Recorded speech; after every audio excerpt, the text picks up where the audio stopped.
Everybody. I know I am really late getting started, and it was a bit of an unavoidable situation here. So, just for the benefit of, I don't know, the record, let's say, I where I live right now, there is maintenance being done on the light rail system, which is something I rely on to get to work, and I've kind of got my system down. I where I can, I walk to a destination to avoid the sorts of snafus that happen with the buses. Buses have a tendency to just simply not show up when I need them, but this was one of these times where I thought I had a pretty clear idea in terms of what it would take me to get to get home.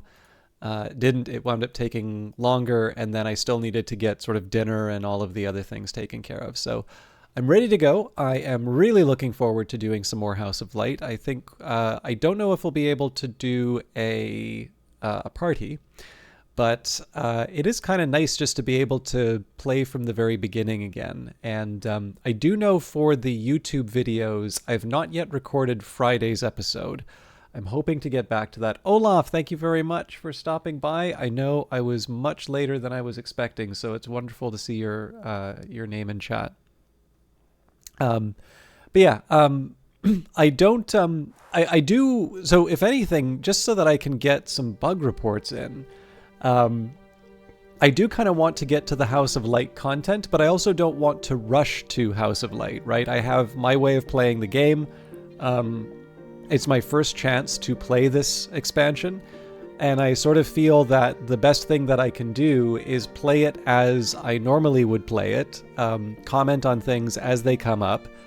And you had this tab open for 2.5-ish hours. Oh my goodness. I'm very sorry, Olaf. I don't know if you got to hear, but it's just a gong show in terms of the light rail where I live right now. So I really thought, like, I did try to tweet out the what I thought would be the time I would, I'd be ready to go, but I just blew it in terms of estimating that. Everything took longer than I was expecting, but I appreciate it nonetheless. You are much closer to this material than I am. You could actually go and visit all the inspirations for Brandkrug. But what we are going to do here, just so that I can give people... So like I said, one of the things that I feel would be good for me as a tester, right, is to play it as I normally would. Hello, Nearly Logical. But with that in mind, I'm also kind of conscious of the fact that people do want to see the expansion content. I want, as a broadcaster and a tester, to get into the House of Light content. And so I'm not... I don't know. I have kind of my own ideas in the back of my head in terms of how I come up with that division. I don't think I'm actually... I'll be lucky if I make one person happy out of that, let alone, a group or everyone. But we'll work with what we've got, and hopefully you are all entertained and perhaps enticed to pick up this DLC. I will also just briefly mention for folks, you've been good. You've been hardcore spamming keys in WoW before rest, but it's not been going well, and I wish you... and I had you open, so... I would be about... Well, thank you. I'm going to say not been going well. I take it is in reference to WoW.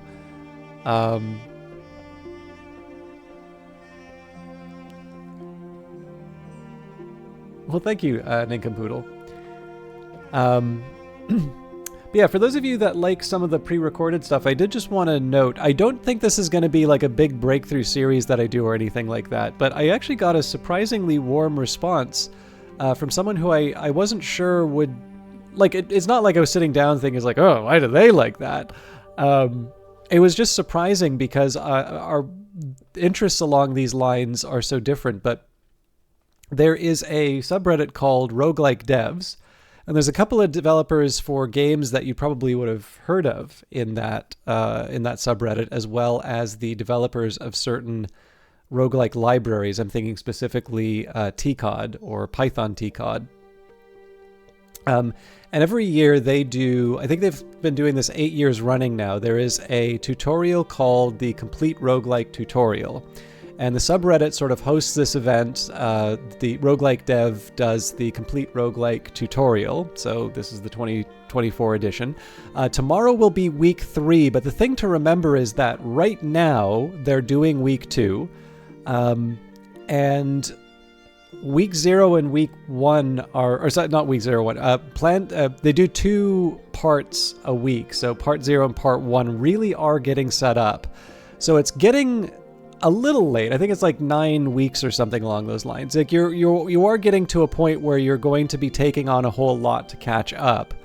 But certainly right now is still a good time to get into it. I mean, obviously you can judge your own timing.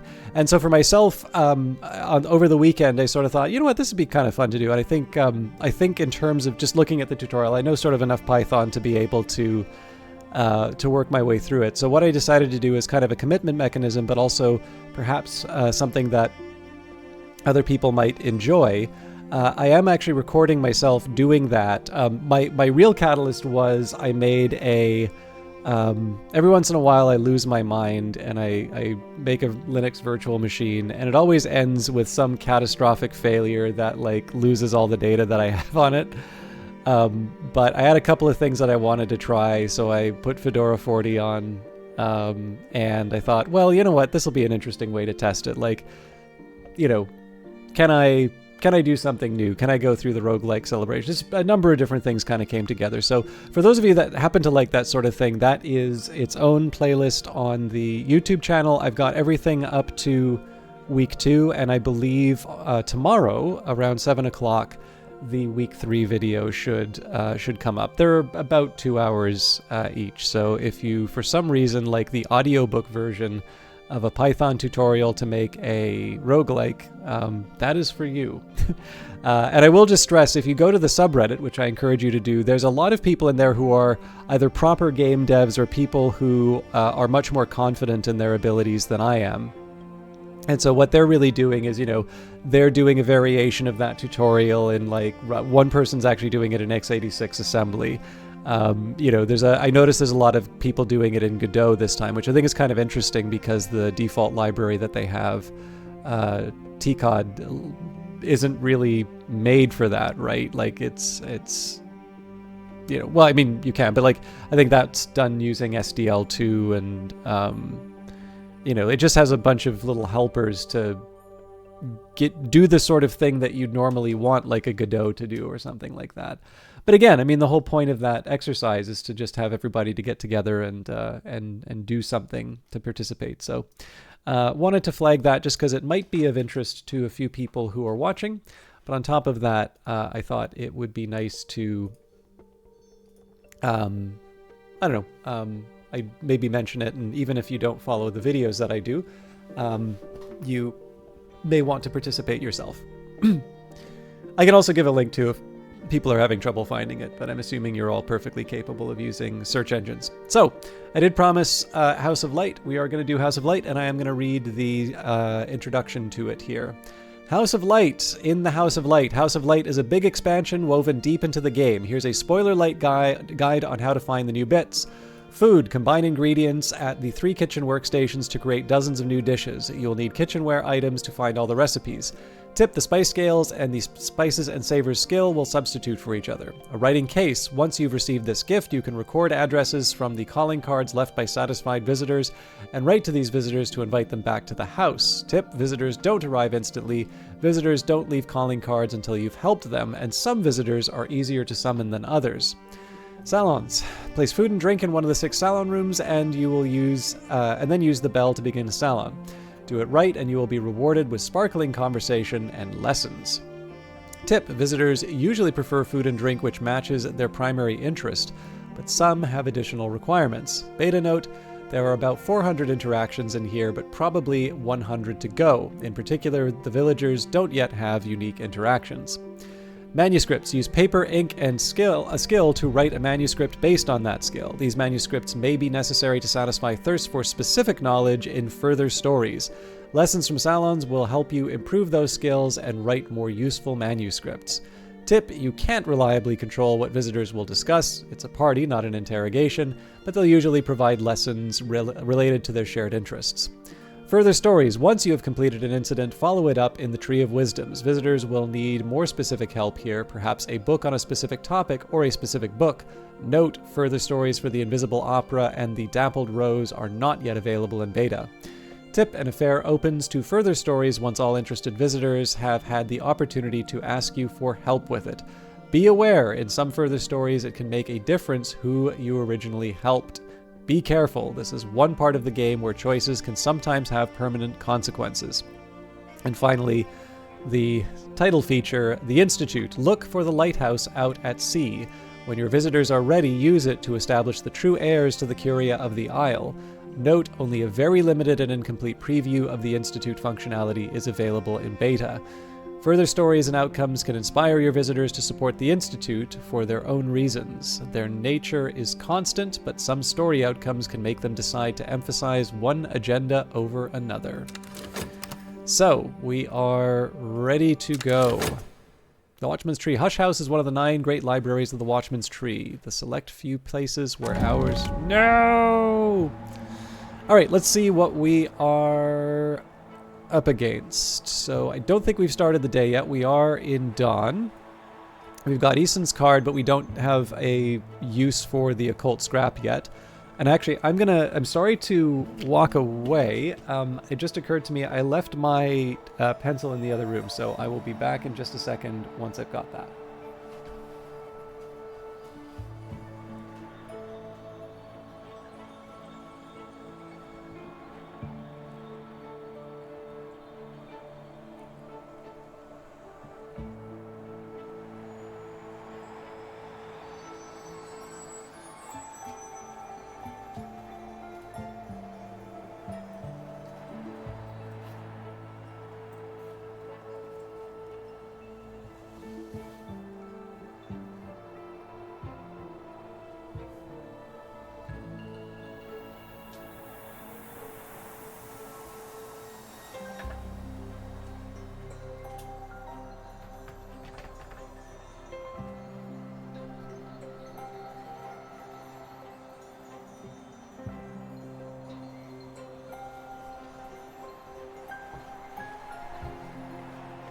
Okay. Sorry about that. Getting used to... No, I don't want a hotspot. I want to join my Wi-Fi.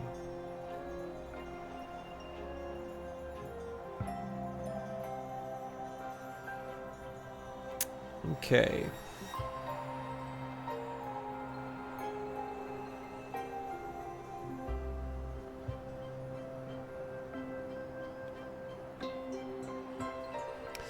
So, let's take stock. I'm feeling a little, not lost, but I'm definitely feeling... I'm feeling a little directionless. So, let's say... The 6 Edge is something that I might be able to make an effort on. One thing that I was trying to do over the course of this run, although I may be pushing a little too hard,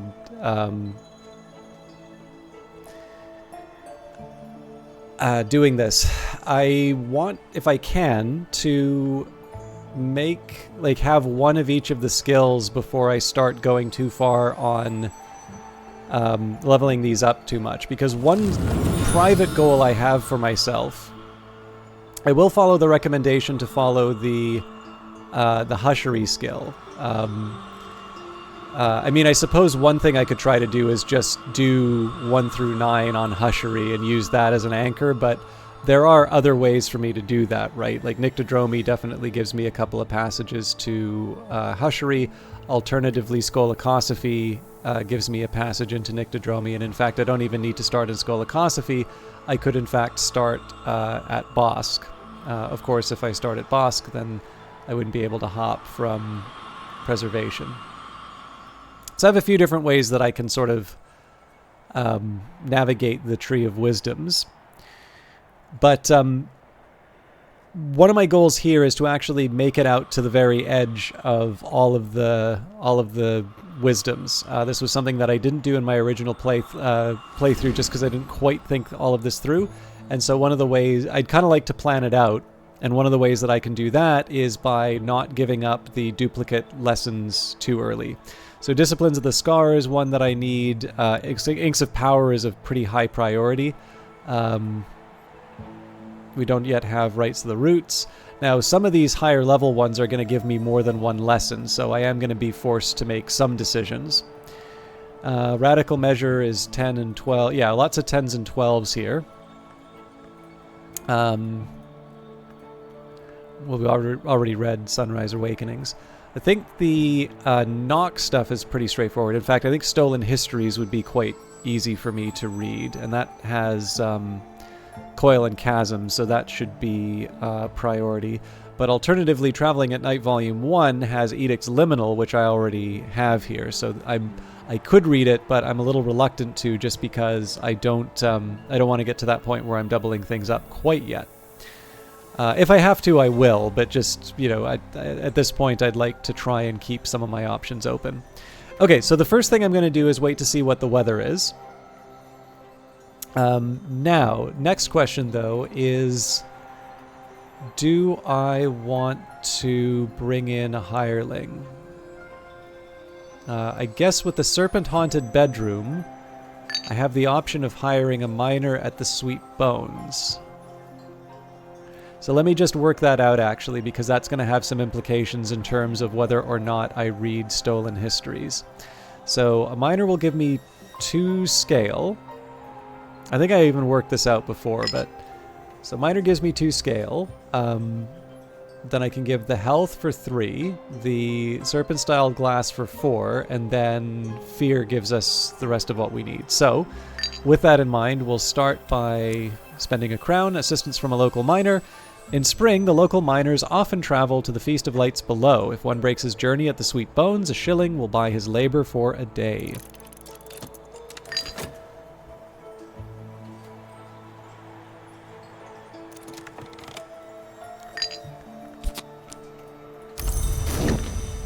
Now, it would be nice if I could find a use for the, for Eason's card, which means it would be nice if I could find a use for the occult scrap. But I will, I'll take care of that later. Right now, I want to deal with my, my other priorities. So, help with letters. I could offer help with correspondence and arithmetic. There is no school in Brandkrug, and not everyone here knows their letters. On top of that, let's use our health to level up the miner. I'm ready to lend my limbs. Boosts heart, scale, and nectar.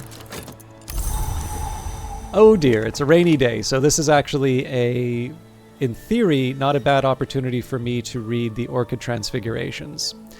So Desires and Dissolutions, if we combine that with... Looks like I just have Pentiments and Precursors. So let me just double check here that I don't have any other application that I'm looking for. I think probably all of the Grail stuff's a little too intense for us to work with right now.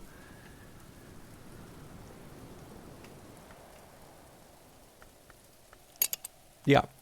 So it would seem to me if we're going to get Desires and Dissolutions, now's a good time to do that. We'll use the FET, assuming I can. That's actually going to be a little bit of a challenge because I can't put FET in this desk. Ah, we are rather constrained.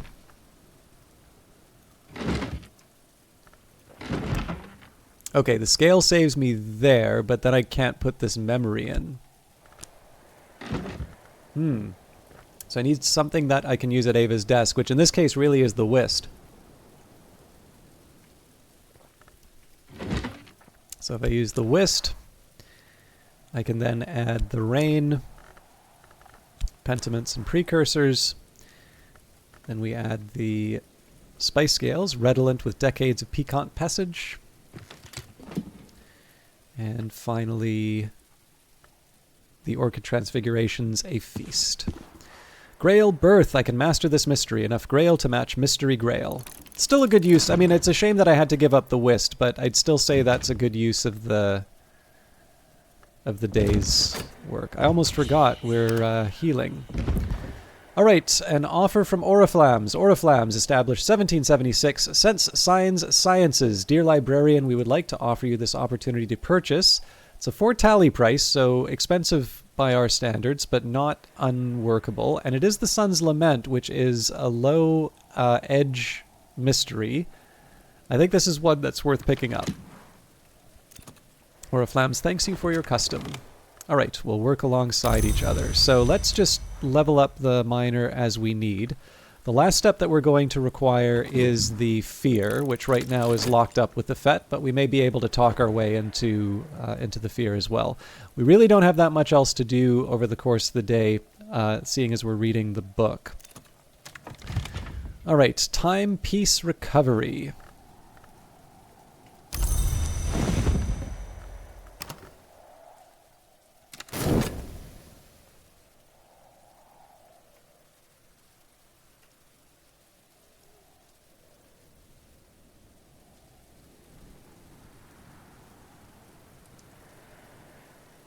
I also had my blunders in terms of getting into the right rooms and all of that, but that's in the past. An afternoon spent profitably reading newspapers to the curious, writing affectionate letters for the lonely, steering farmers through the requirements of the Ministry of Agriculture. So we're still going to use this to make some money. It is spring and the landlady has served me a slice of her stargazy pie with the pilchard heads poking cheekily through the hot crust. So I'm going to stick with that plan. Tools boosted their aspects appropriately.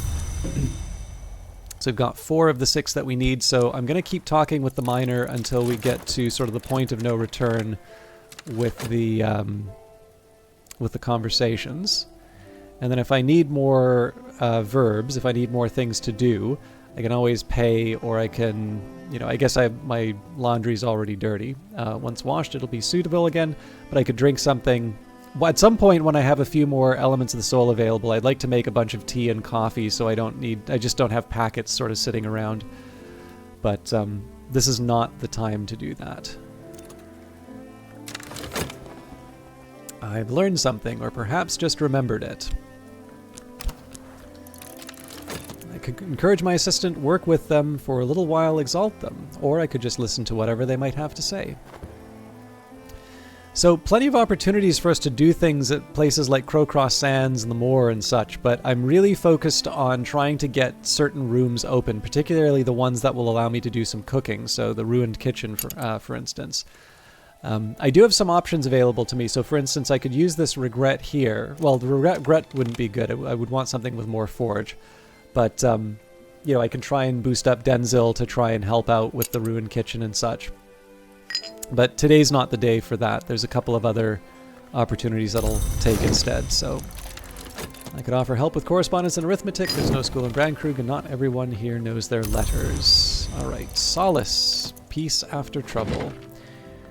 The Orchid Transfigurations of Feast, a compilation of quasi-Rosicrucian allegories supposedly by Robert Flood. This is in the original Latin. The illustrations are certainly striking. They flush the skin and glow beneath the eyelids after the book is closed.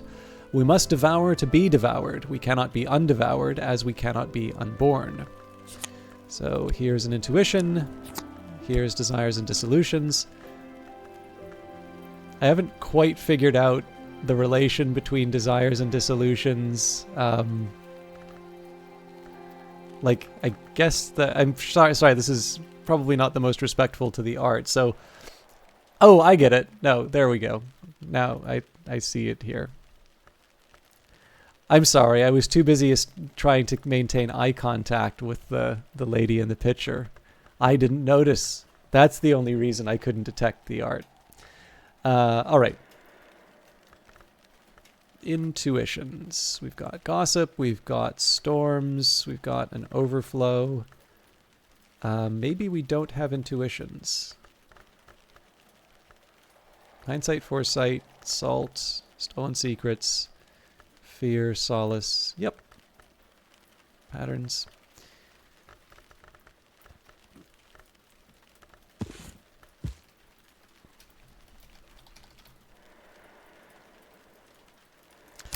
All right, we'll commit the Desires and Dissolutions right away. Use this lesson to acquire a new skill.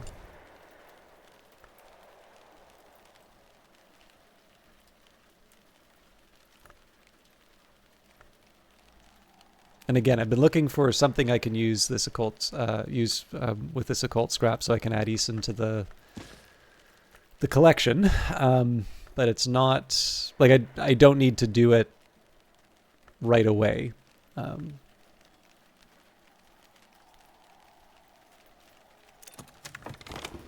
Another leaf on the Tree of Wisdoms, Desires and Dissolutions. The boundaries between flesh, pearl, and pleasure are equally contingent.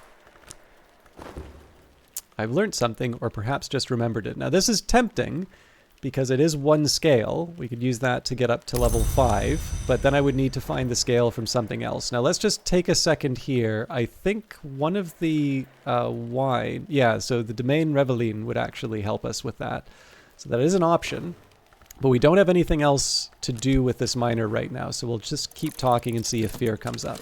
So what I have now as an option is if I'm willing to use 2 actions with the miner instead of 1, I can combine this Hindsight with the Domaine Reveline, and then I can use the FET to catalog a book. In fact, that's definitely going to be what I do. So we'll catalog, and then I can decide, you know, the next step. This book was probably written around the time of Hush House's baronial period, roughly the 1500s to 1700s. If I examine it, I can learn more about what knowledge it might contain. I'm also going to change my my patterns a little bit in terms of what I use to catalog books. So because it is so tricky for me to get my Trist back, I'll actually use Trist with the Nocturnal period books, and then the more dangerous books I'll use the other ones until I find something that's simpler for me to recover. That sounds like a bit of a suicidal choice as far as a playthrough goes, but it's one that will have it'll give me a little bit more flexibility. An afternoon spent profitably reading newspapers to the curious, writing affectionate letters for the lonely, steering farmers to the requirements of the Ministry of Agriculture. We have enough time for one more turn if I want. Well, hello, Ellen Ripley. Yes, I guess I didn't tell you I was streaming. How are you doing? I in no way had any conversations with you when I was late starting stream. Anything to the contrary is slander. It is spring, and the landlady has served me a slice of her stargazy pie, with the pilchard heads poking cheekily through the hot crust. I was chatting with Ellen Ripley as I was having dinner, just in case anybody's feeling left out. All right, Oriflams, thanks you for your custom. So we'll leave the book for another day, but this is one I want to read reasonably soon. Now I have an idea of the book's nature and its contents. Okay, Humors of a Gentleman should be something that I can handle. Another Samuel Savage work.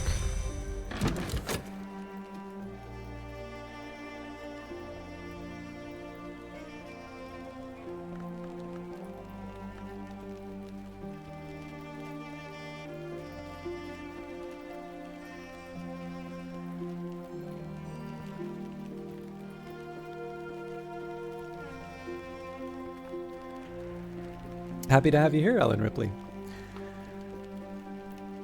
I can't remember, did you get to see the Lighthouse Institute yet, or was that one of the streams that you didn't get a chance to see? Ooh, I should be locking in my choices here. I'm going to be very sad if I have to give up one. Nope, no worries. I will show it a little bit. This is one of the new items added in the game. I think no, we'll be fine because as long as I get everything that I need in before sun goes down, we'll be okay. All right, now I've got enough money, so really at this point I should be cataloging some books. So we'll take the Pale Desk, and we will catalog one of the baronial books. This book was probably written around the time of Hush House's baronial period, roughly the 1500s to 1700s. If I examine it, I can learn more about what knowledge it might contain. All right, so I think the time has come for us to commit some things. So first of all, we'll do the hindsight just in case things don't turn out. And we know that Domain Reveline has a scale aspect, so we can feed that to the miner, and then they can open up the Serpent Haunted bedroom.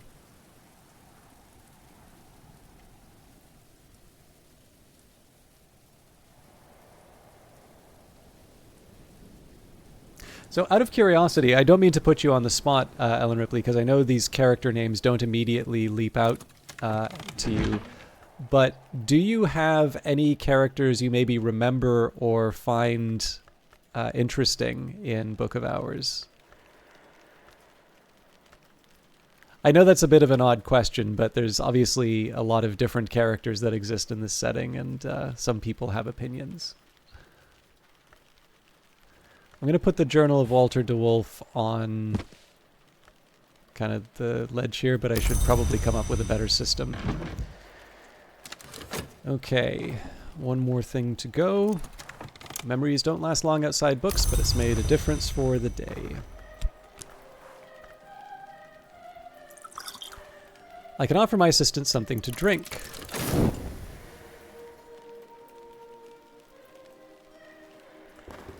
So that gives us the 6 scale that we needed.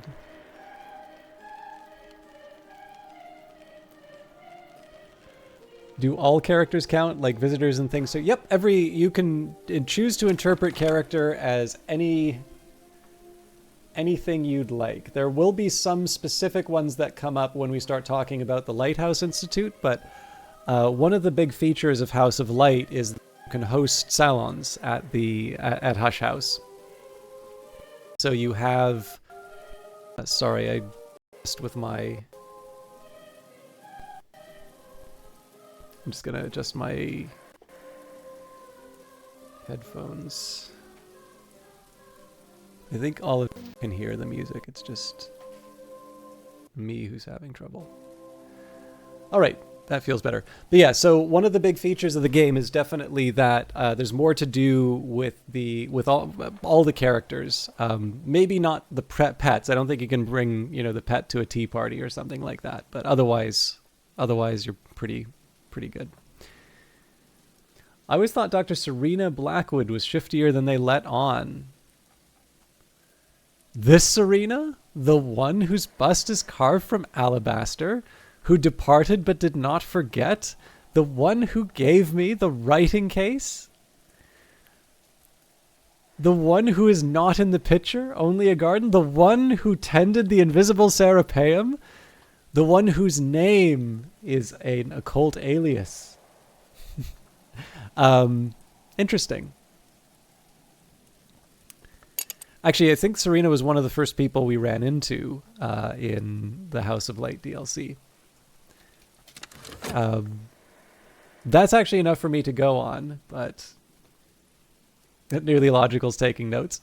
But yeah, actually, I maybe shouldn't just leave this for Ellen Ripley. If anybody else has any favorite characters inside of Book of Hours, we can make this an audience thing before we move on to the next bit. Does anybody have any favorite, either past library? So I'll also include characters. So if I don't believe we see, or no, I guess we do run into Fraser Strathcoin, but we don't get to see Ava, at least as far as I can tell.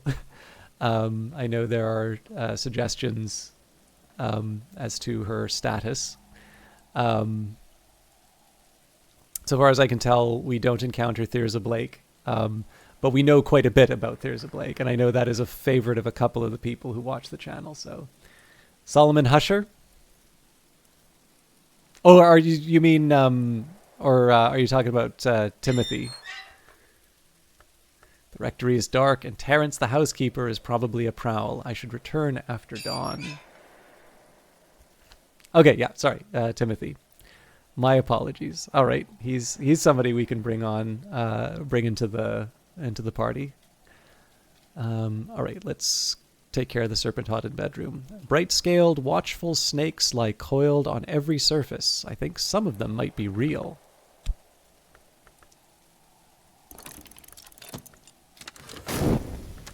Should probably pick a memory to save. So I am hoping to read The Sun's Lament.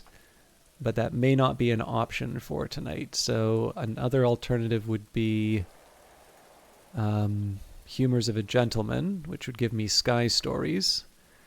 Now, Solace isn't a ton for me to work with, so I'm going to need to think about this for a minute. So if I do Humors of a Gentleman, I could add the Astrolabe, which will give me 1. Solace would give me 2, but then I'm stuck because I don't have anything else. So, and the painter that paints counterfeit paintings before the original is painted, Brian Levinson, and his prefigures.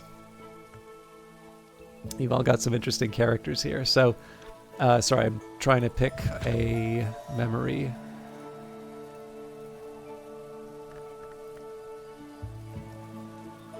I'm going to stick with the regret. Now that night has fallen, I can rest and perhaps dream on the day's doings. Dreaming on a memory will preserve it past dawn, allowing you to keep it until the following day. So, reason why I asked this is that one of the big features of the game, I think some of you will know that there's a history in terms of the Curia. You get to learn a little bit about what happens to Hush House. We know about the Protectress Rowena. In fact, we get to meet Rowena. And behind the scenes, the Curia of the Isle this is added specifically for House of Light, so if you open up Book of Hours, you will not see this here, so far as I can tell. The Curia of the Isle is long gone. Once it helped preserve a little knowledge and a kind of safety here in Brandkrug, and established the position of librarian. Rowena, secretary persistent of the Curia, a complex entity who has long protected Hush House, is both exhausted and compromised, and so it is time for the librarian to return the favor and establish a successor to the Curia. Help visitors pursue their goals and develop their agendas. When you've found 6 suitable candidates inspired by agendas, you can suggest they found an organization that's a worthy successor to the Curia of the Isle. And so the people that you can assign, you get a treasurer. The treasurer would be responsible for the Institute's finances. This would be a good excuse to ask for an initial endowment, so they should be wealthy. Here we've got Fraser Strathcoyne, Kokil Amarajibi, and Daymare as Grafin Friederike Dagmar Sophia Teresa Helene Begina von Nagelsberg, which I prefer. She doesn't. So you get a treasurer. Secretary Salvant can be the Secretary Salvant would lead the Institute's healing and restoration efforts. The candidates here would be Peter Egdistis, Isan Fekri, or Father Stanislav John Schaller. The Secretary Vigilant would ensure the Institute's safety. The options here are Lala Kamia, Miss Azita Bukhara, or Lieutenant Arthur Thomas Moore, retired. Yep, good to see you. Long time no see, although not as long as the last time. I was actually thinking about you when I was playing Divinity Original Sin. I know that was something we'd long talked about either doing together or at least that you said you wanted to see me play. I find that game very, very difficult on its harder difficulty. Obviously, Larian went on to do even bigger and better things, but always good to see you. The Secretary Enigmatic would conceal and or reveal the Institute's secrets. And so your options here are Dr. Serena Blackwood, Senior Corso Reverte, or Dr. Yvette Southey. That's why I was happy that you mentioned Yvette Southey, Ellen Ripley. And finally, the Secretary Nunciant. The Secretary Nunciant would communicate and negotiate with other organizations, and this would be either Madame Olympie Bichet, or I guess Mademoiselle Olympie Bichet, Dr. Ibn al-Adim, or Mr. Zachary Wakefield. So lots of different ways that you can sort of nudge the Institute. And then, of course, there are the records. The librarian will record who and where. Not enough on its own. Oh my god.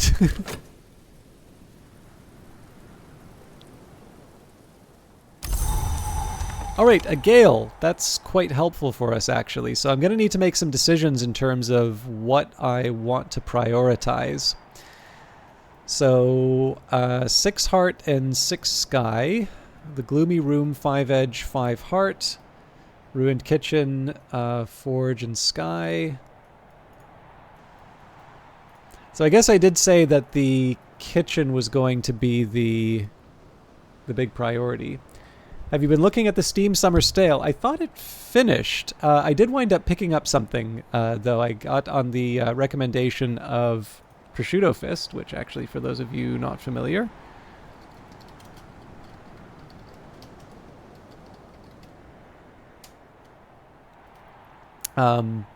She's currently doing Godless, and has actually, I found her originally playing Book of Hours, but I watched her play Sunhaven, which I really enjoyed, and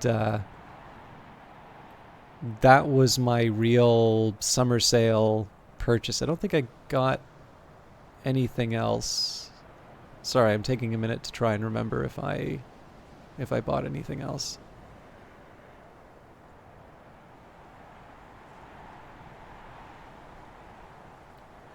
I'm actually now on Steam trying to see if I can find my my activity.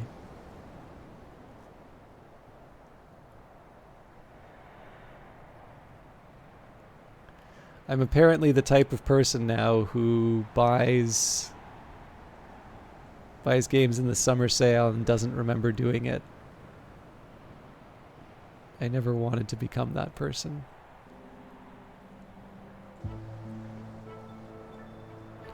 Where was it?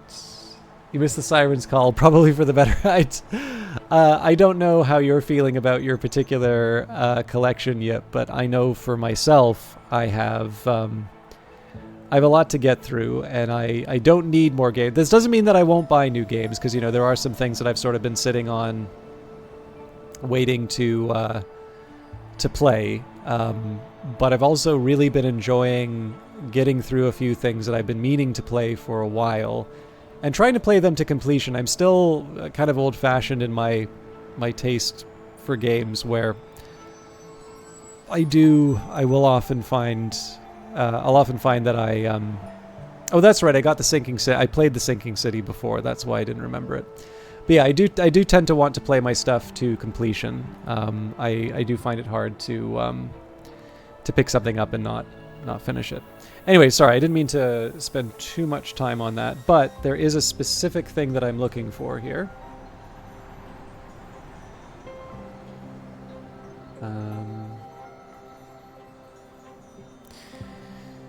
Okay, so if we go for the Ruined Kitchen, I don't have Faust to boost Sky with, but I do have a Gale. So Mr. Kill, I believe, has 1 Sky. So that gives me 4. And then on top of that, we can use the Astrolabe. So that brings us up to 5. Now this actually creates a small complication for me, because in theory there are other uses. So the only Sky drink that I have right now is the Veiled Goddess Lapsang Souchong tea, and I don't have an infinite supply of that. Normally what I use that for is I'll normally use that for Denzil. So what I'm going to do before I push too far, so if I were to do this with Forge, we get 2 Forge from Denzil. So then we get 2 from a Memory. And we don't really have 1... Well, yeah, that unless I get Metal, that's not really an option. So the best I can hope for would be 4 from Denzil until I get the relevant tool. Now, one bonus here is the Ruined Kitchen does potentially get me the Cake Bowls, which will give me extra heart. So that's another argument in the plus column. What are the other arguments? So I could try the... Well, could I do it with the Gloomy Room? So 3 hearts. 1 from health. So that would bring me up to 4. But because I don't yet have the heart tool, that doesn't give me anything. So really, it seems like all the paths are converging on this idea of opening up the kitchen, and that to me would be a big indicator that I need to... that's a good use of the tea. So with that in mind, we're gonna talk to Mr. Kill, Mr. Kill always enjoys a chance to catch up with me. If you don't choose a topic, Mr. Kill will offer help as a friend. I think you've seen me play this before yet, but I'm having a great time with Book of Hours still. This is the early look at the House of Light DLC.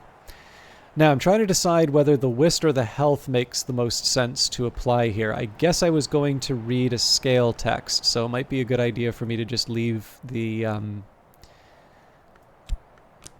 Yeah, well, I guess that means that I'm buying... or I'm shopping... or, well, working with Wist. The Sweet Bones has been the public house in Brandkrug since Cromwell's time. Its history is notable, its beer is not. Guests looking for discreet employment or for discreet assistance congregate in the snug. So you play this thrice now. It intimidates you still. Well, I knew you'd been in before. I forgot that it's 3 times, though. I could offer help with correspondence and arithmetic. There's no school in Brandkrug, and not everyone here knows their letters.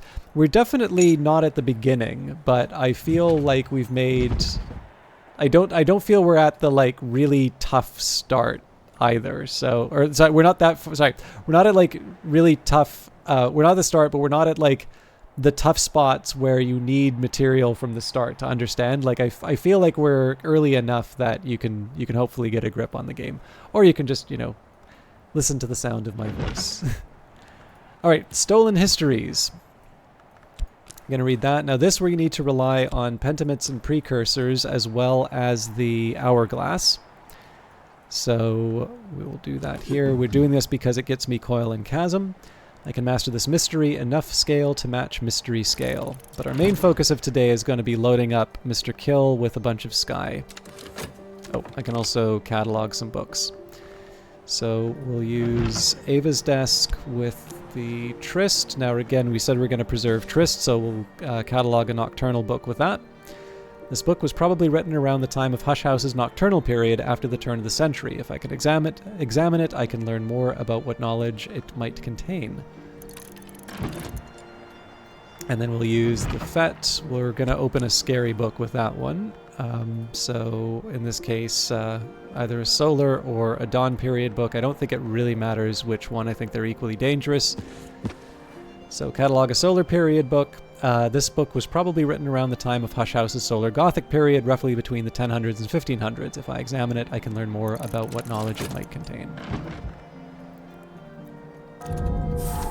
Alright, let's see what was waiting for us in the Violet Chamber. In the days of the DeWolfs, this chamber was reserved for the lady of the house. Later, the librarians Willem Harries and Gervenius Van Loren both preferred it to the librarians' quarters.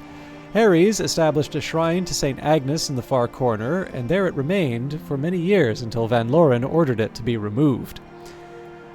We have the guest bed in the Violet Chamber. 6 generations of DeWolf heirs were born in this room. It would have been 7, but Hafren Waters had the ill grace to be give birth to Baron Walter Inn, family legend has it, a cowbuyer outside of Carisham. Use a matching soul card to move your belongings in and make this your bed, or place a matching visitor card to encourage them to stay a little longer. So in this case, people who are interested in Knock will stay in the Violet Chamber. We have the first birth. A single ripple disturbs the still surface of a well of blood. A bedside candle holder to comfort you through the dark hours. The watchful candle, a little portable clarity. Hey, hello, ever-waiting sleeper. I think I've been using this one quite a bit in the YouTube playthrough, actually. More so by coincidence rather than a specific choice. I'm partial to the librarian's quarters myself, but... Wait, this is... I'm pretty sure this is the librarian's quarters. Or maybe it's up here. No, because this would be the chancel. Yeah, pretty sure the librarian's quarters here. Sorry, I'm just going to sip some tea. Okay, let's keep with the inventory. Violet Stool, Damson Cushion, Hollywood Marquetry. Strathcoyne Whiskey, the collector has collected a distillery, it seems. So this is good for 2 scale, something to remember when I've got miners running around. The Chair of Challenges, here the librarian Harries sat to formulate the paradoxes he would bequeath to Van Loren. The Shelong of Conclusions, here the librarian Van Loren lay to ponder the paradoxes he had inherited from Harries. Mademoiselle Matutine. Oh, guess it isn't. I can never remember these abbreviations. So it's Mademoiselle here. Annunciant. Is it Madame?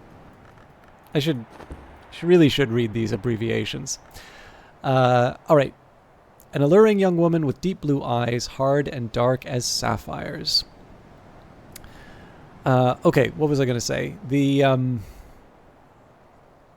First of all, new room, icy bedroom. 7 moth, 7 winter. Definitely Mr. Kill is the more likely candidate for opening that room. I think we had another wintry room that we could try to open as well. On top of that, what else was I thinking about?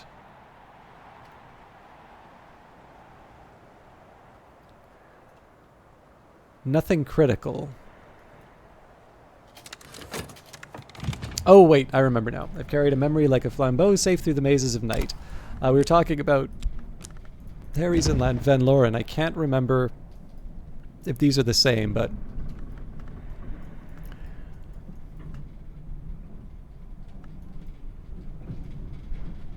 Wait a minute. Oh, right. I'm using it in a... So, were both of these Gervenius? Yeah, both of these are Gervenius. All right. There's one of these that refers to Harry's. Serpent-style glass carved snakes writhe down the frame. A prominent inscription reads, "The librarian Gervenius in earnest of our wager." Oh, you know what I forgot to do overnight? I forgot to clean the sheets. Mr. Kill can always spare a few hours to help a friend. Alright, let's get to work. So first thing we're going to do, we're going to have a chat about the gale, more useful than one might... Talk about the weather, more useful than one might expect, especially in Britain. So this starts us off with 4 sky, remembering that we are looking for 6. So from there we use the tool, and then we use the Veil Goddess, given that the Strathcoyne whiskey is not going to do much. In fact, I think if we just... mouse over sky over all of the different places where there's food and beverage, we'll see there's not much. Actually, I'm curious. I don't think the Pale Mixture has anything, but I want to double check. Yeah. Sky drinks are tricky. I guess you need a soda stream before you can get sky drinks. Now I have an idea of this book's nature and its contents. So strings and songs, if we use the Perugian Diaries. This also gets me some music, which is kind of nice. So something on the to-do list, although this will be more difficult than some of the others. We also have the White Book of Brittany, a 10 winter mystery, so not an easy one for us, but certainly one that is worth putting the time in for. I think I had an overflow here, but we're running out of space. We have run out of space.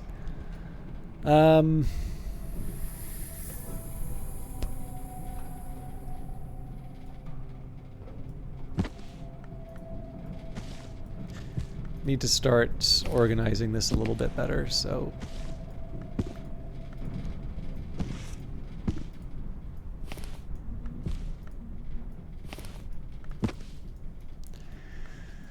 Okay.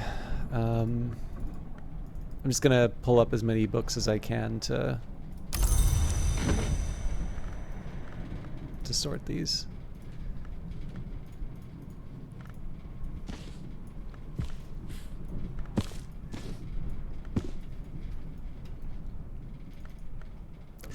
Okay, the 12 I'm probably not going to do much with.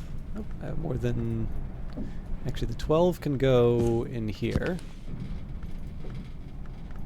So can the 14.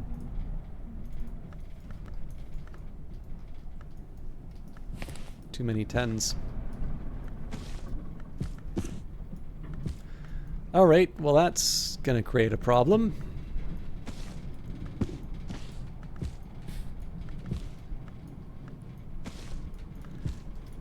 So the confounding parables, I'll move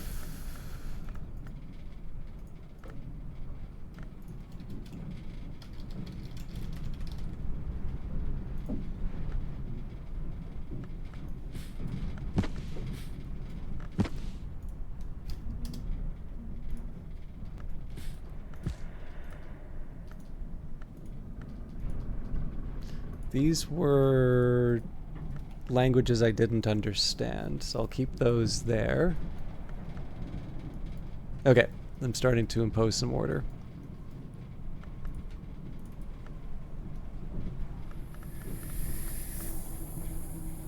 So 12 can go into this pile.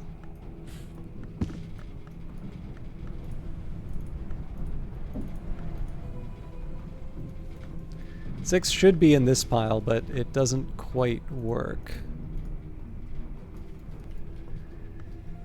So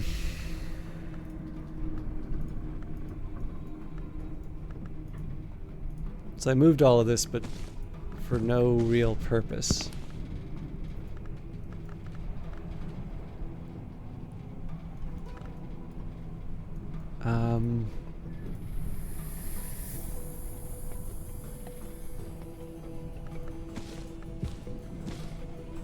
Well, I guess I've made my choices.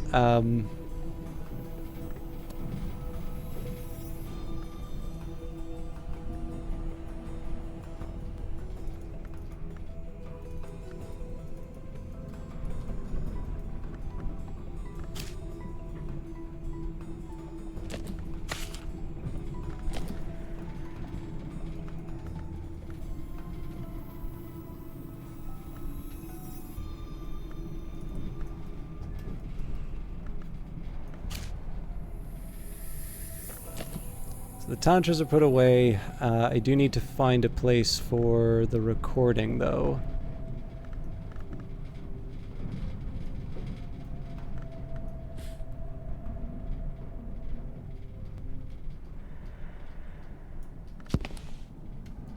That'll have to do. Actually, here's what I can do. This will be the new really difficult pile.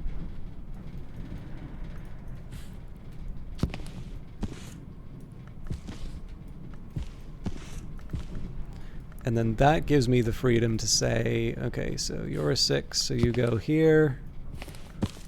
4s can stay.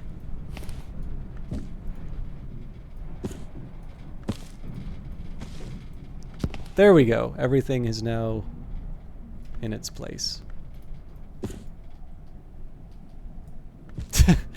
I'll take it.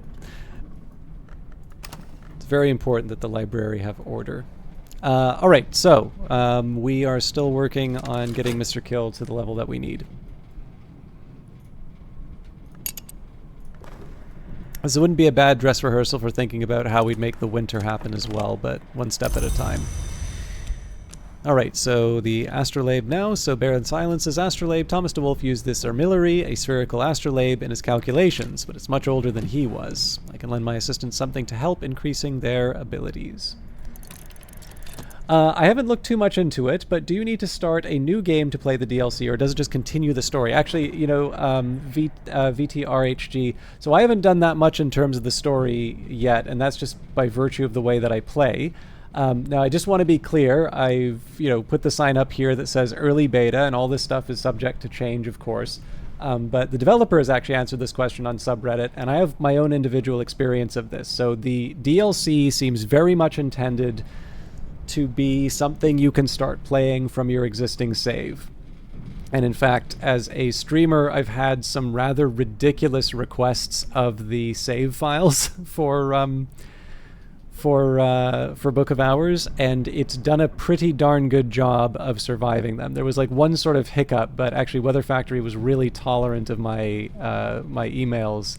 Because again, right, like the stuff that I usually ask for is very specific to stuff I'm running into as a streamer, and I just don't necessarily think that that's something that the developers really need to be focusing on. They need to be focusing on something that individual players will be interested in.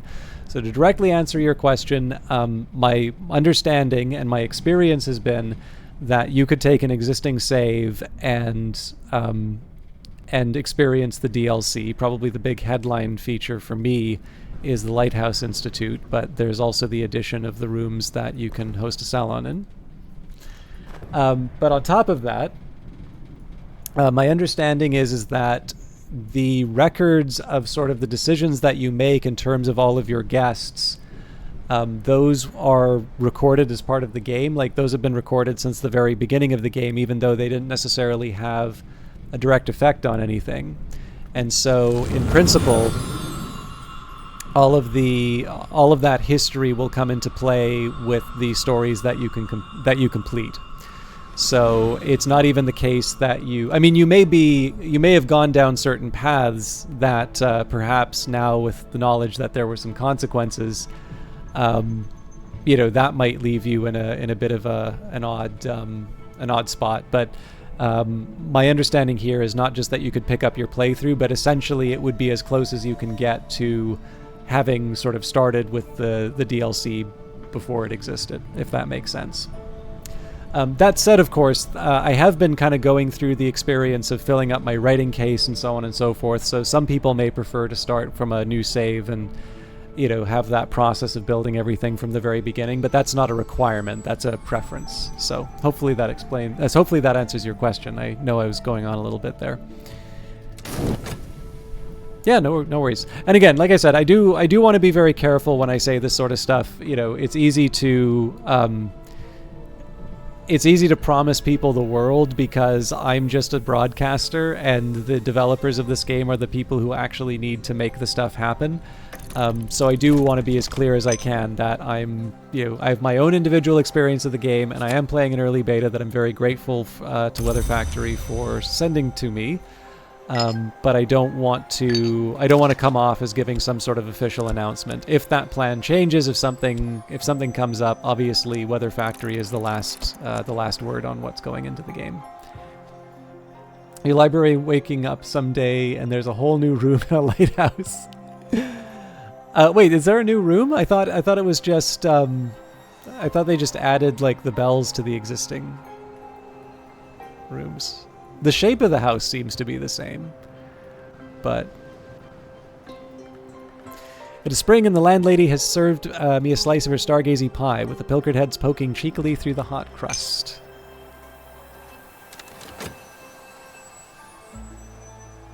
I may take a small break in a little bit to refill my tea. It's been about an hour, but I want to try and make some progress on these goals before I go too far. Alright, this tool has boosted their aspects appropriately. Now we're not getting the sky from any other source, so we might as well drink the tea.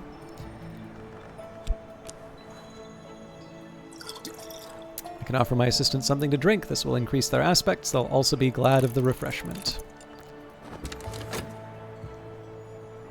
And like I said, where I can, I would like to start boiling tea, making coffee, but those aren't as high of a priority as, say, cataloging books and such. You've always wondered, System Chalk, but you don't have to share, what kind of tea do you make? So most recently, it's just been kind of a standard English breakfast, specifically Yorkshire Gold. I got a good price on a lot of them, so I have that both in my house or my apartment, my home, and my office right now.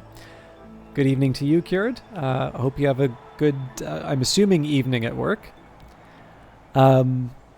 But because I have to get up earlier because of this transit nonsense, I've been making sure I don't have anything caffeinated while I'm streaming, which is a big shame, actually. So right now, I am enjoying a Tisane mint. Yeah. I mean, I deliberately bought it, but that's just because, like, I'm sure this is not unique to the grocery store I go to, but like they have a points program in addition to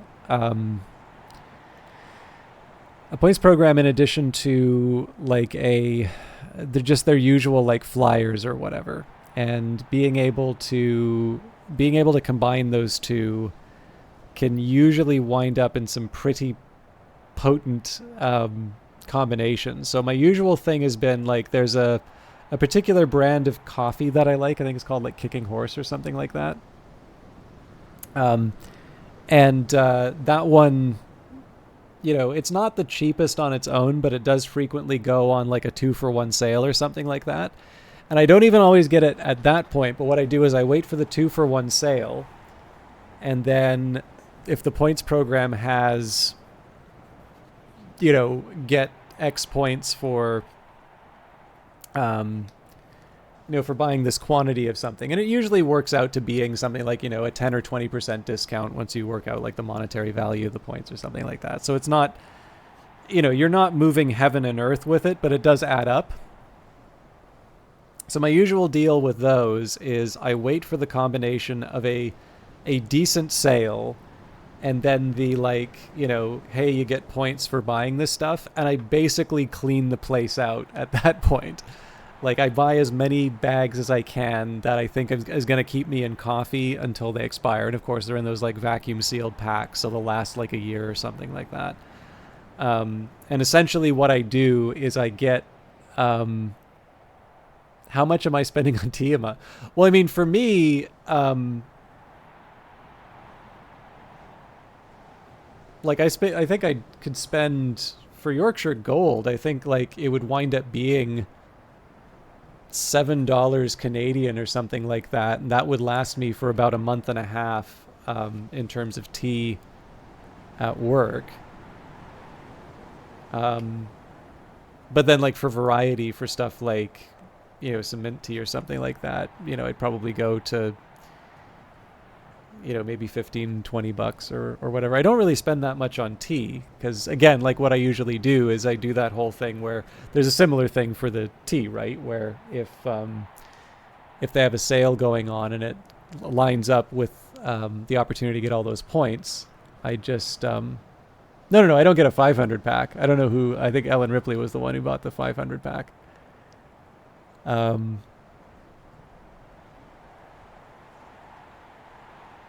yeah, like that's the big one for me, right? Is to just take advantage of sales and then lump on the points on top of that. Now, obviously, I can't do that for all of my groceries, right? Like, the stuff that I'll eat over the course of the week. So like, I'm everybody thinks this is a boring breakfast. This is like one of my favorite things to eat in the morning. Like in the morning, I'll have like oatmeal with blueberries and strawberries in it. And like, I think that's decent. Have a cup of coffee, assuming that I'm not like rushing to get to work or something like that. I think that's a perfectly solid way to start the morning. But so that one's pretty easy to do because frozen fruit, well, you put that in the freezer, right? Oatmeal, you can keep that for basically ever. So again, if an opportunity comes up, just buy as much as I possibly can in a big batch when it's at a good price, and there you go. But on the other hand, like if I'm going to get something like ground turkey for, like a dinner or something like that, it's not like I can buy, 40 kilograms of that and put that in the freezer and say, yeah, this is exactly how I want to be eating. So it's usually what I try and do is like, I just try and realize a lot of those savings for the incidental things. And yeah, it just basically gives me a little bit more flexibility. So if I want to try something weird and wonderful, for dinner or something like that, I have the flexibility. I almost always like wind up using my points to, get something maybe I wouldn't normally and see if I like it. I'm not like the best cook in the world, so yeah, exactly. So Yip's got it, right? Like if you're a gamer, it's kind of like playing a certain type of RPG where you go a little nuts in terms of your stats or something like that. And I used to work with a guy who was like a master of this. If anybody's seen like Punch Drunk Love or knows about the guy that was based off of that, where like he basically got a lifetime, like his lifetime travel taken care of through the pudding exploit, like that was that guy's hero. And he really genuinely does like figure out the most preposterous ways to I kind of do that too. I've got I've got a couple of point systems that I've done something like that for, but on my groceries, I always keep getting shocked at the bill. So I'm like, no, no, no, I'm putting some points towards that. I don't want to see that number anymore. um, but yeah, so no, I used to know a guy like I like to think I try and give myself decent opportunities. But this guy was just an absolute sorcerer at that sort of stuff, and he actually ran this organization, or runs this organization, so far as I can tell, that doesn't just look for deals like that, but actually will like the whole idea is that it will spot those deals and then buy them for products that things like women's shelters need or something like that. Um, and it was great too because like I do have a little bit of a background in sort of helping out with different kind of community services and things like that, and like just the basic things like um, there could be like a deal on makeup, like they're just trying to clear out the makeup at a counter or something like that, and people never really think to donate something like that at a women's shelter, but it is something that they actually value and want. Or like you know candy or chocolate, right? Giving that to a food bank. Now, look, if the food bank doesn't have nutritious food, of course they're going to need that. But on the other hand, like this idea that people who are going to food banks or who need some kind of service like that, um, the idea that they should just be, eating gruel or something like that. No, everybody likes sweet stuff, right? Nobody's saying, give this all to one person and let them gorge themselves. But on the other hand, like these are human beings. They like, they like a soft drink as much as the next person. And it's not, it's not the end of the world to give it, especially if that was the opportunity that came up. Because again, like this guy is a master at it. He finds the stores that are just genuinely trying to get rid of this stuff almost at any cost. Like at that point, they are just trying to get the shelf space. And so there'll be stuff that's available for cents. And, he's always able to go there. He's always able to sort of like fill up a van or something like that. Again, he doesn't do it entirely out of his pocket. It's usually a group of people, and, people are contributing money, and he's the one who sort of goes out and does all of that stuff. But that's just, a really nice cause. It's also kind of nice, too, that it's something that, like, there's something just kind of nice about how somebody who is motivated by, really good deals is doing this. So it's not, I know sometimes people will be uncomfortable with religious organizations and what the money is used for there. And, like I grew up in a church-going family, so I don't quite have those concerns, but I'm very aware of what they are, and they're not unjustified, right? Like everybody has very different experiences of these sorts of things. And so in this case here, right, I don't think anybody's ever really had a big dispute with a mathematician or something like that.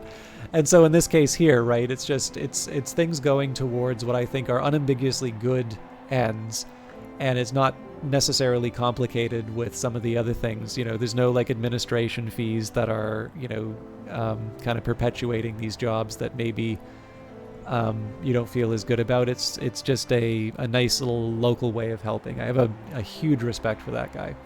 But I'm talking too much, and I really do. I actually kind of I just need a drink. So for those of you who have been wanting to see some more House of Light, I do apologize. I'm going to take a little bit of time away from the keyboard. I encourage all of you, especially if you've been here since the start, maybe get up, have a stretch, perhaps make a cup of tea yourself, an affordable cup of tea. I will try to be back as soon as I can, and we will enjoy some more Book of Hours House of Light when I return.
All right, sorry about the wait. Longer than I was planning, but I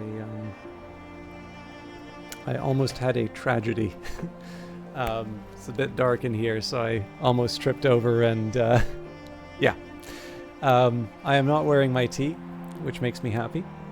I'm not feeling stimulated or zippy based off of it, but that is because I'm also trying to get a good night's sleep tonight. So I hope you are all doing well yourselves. All right, what were we up to? So talking with Mr. Kill. At this point, we're really just trying to get memories out of him, and even then, it's a little tricky to sort of say why I'm trying to do this right now. But we're finishing off a book. We're still trying to fill out our list of skills. Lots of skills that we still need to get. And honestly, I don't need to make that much progress through the house until I have an idea of what I've got to work with books. Once we sort of know what we're up against in terms of trying to read certain texts, I can start making some more informed decisions in terms of how all of the how do I put it, like where my priorities are in terms of getting certain elements of the soul. Now, obviously, the elements of the soul also help me with other things, like trying to get the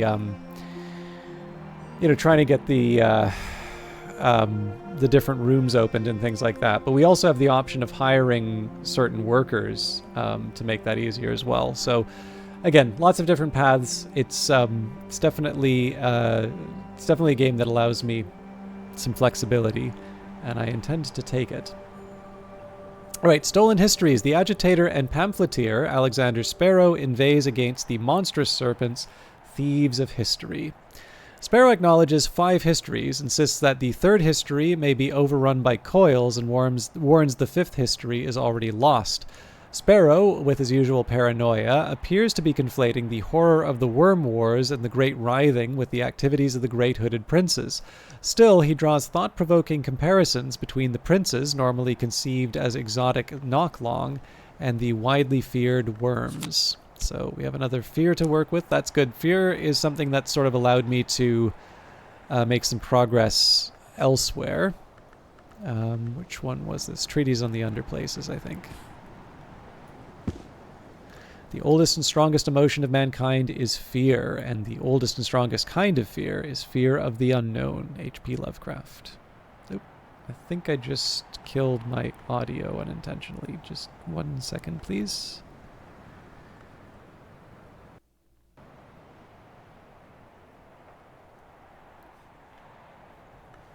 All right, there we go. And a lesson for Coil and Chasm. Use this lesson to acquire a new skill. Better now. Alright, I'm going to still try and make some money with the whist here, so I could offer help with correspondence and arithmetic. There's no school in Brandkrug, and not everyone here knows their letters. Now, the other thing I might want to try and do is leverage this fear into another book. And that would mean I'd need to get that done reasonably soon. So maybe it wasn't such a good idea for me to use the whist. What are some other options that I have? Okay, so I did have some scale texts. Or, well, sort of.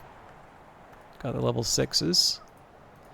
But then the level 6 I think already had, pentaments and precursors. So I'm a little reluctant to work on that. Now the other option is the Sun's Lament. So we can use the fear here. Now, I think I only have Auroral Contemplations. Nope, well, Menescate Reflections as well, but same problem, just 1 edge. So if I want to try and work with the Sun's Lament, I have 1 skill, 1 memory. I don't even have the Cucurbit Barrette. That's not in that room anymore. So I'm really hoping for a bit of luck in order to read those edge texts. Now, maybe some point down the road I'll consider taking advantage of that, but I think right now I have other things I can do. So we're just going to move ahead with with the rest of the day without trying to make anything. I think probably trying to get the sky stuff for Humors of a Gentleman and Perugian Diaries will be a little more fruitful. Dead men don't tell no bloody tales. Well, who'd listen? And again, remembering that I have the Knock, Moth, and Rose to employ. But again, Edict's Liminal is something... Actually, you know what? Let's put... Just so I don't... These are ones that I have already have skills accounted for.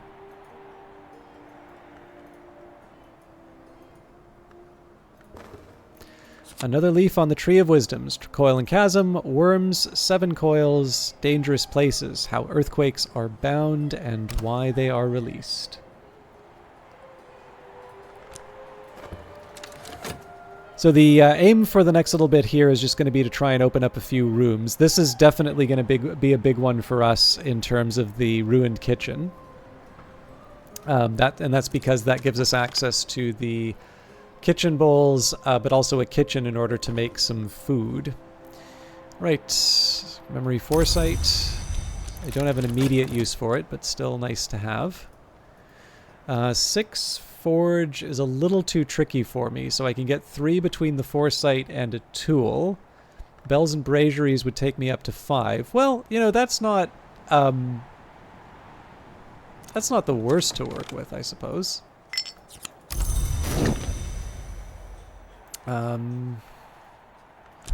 I will restore the Whist, but I think I'm going to do Laundry next.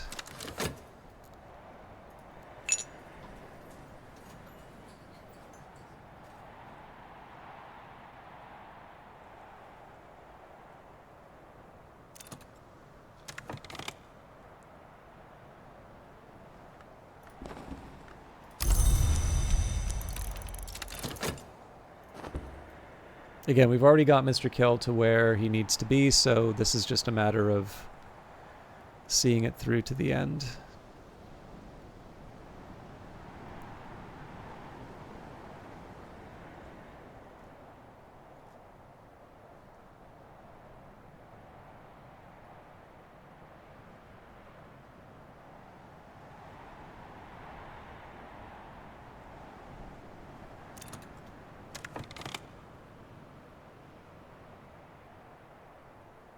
Oh, sorry, just give me 1 second here.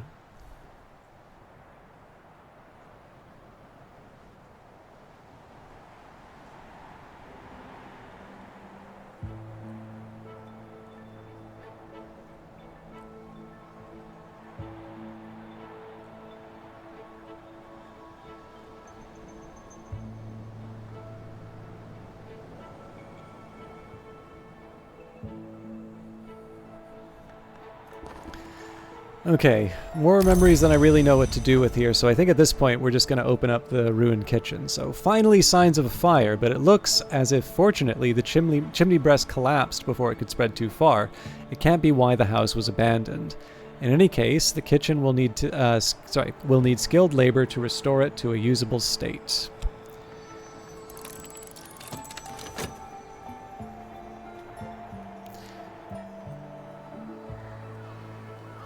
So we're restoring the Whist here, but we're restoring it so that I can catalog a book.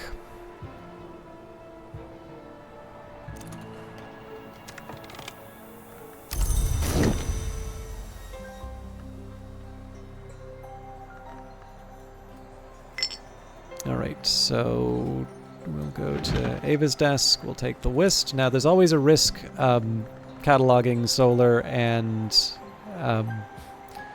solar and dawn periods, but we also still we actually want to get the work done. So this book is probably written around the time of Hush House's Solar Gothic period, roughly between the 1000s and 1500s. If I examine it, I can learn more about what knowledge it might contain. Okay, we'll get the laundry done now.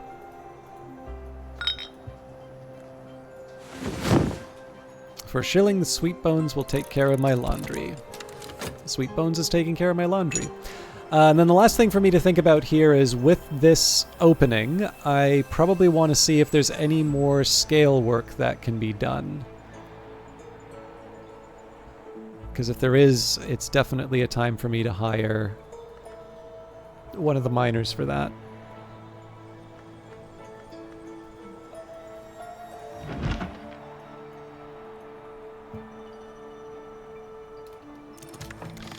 Okay, Callicite Supplications, prayers addressed to the Red Grail by the Sisterhood of the Triple Knot. That gets us Tridesma Hyra, and it is not cursed. So this was the 10 shelf. This is the 8 shelf.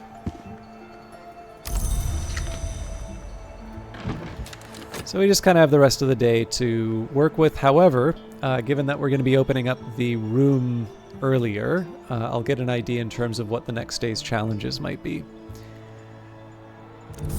Alright, so first of all, kitchen, King's Luck Pie, a beef pie with pears and cinnamon and secret ingredients, is the traditional dish of the house. It was first cooked, they say, for King Henry, when in the great secrecy on St. Piran's Day he came to Cornwall seeking the king's medal, tin, to restore his alloy. It probably didn't happen, but the pie did.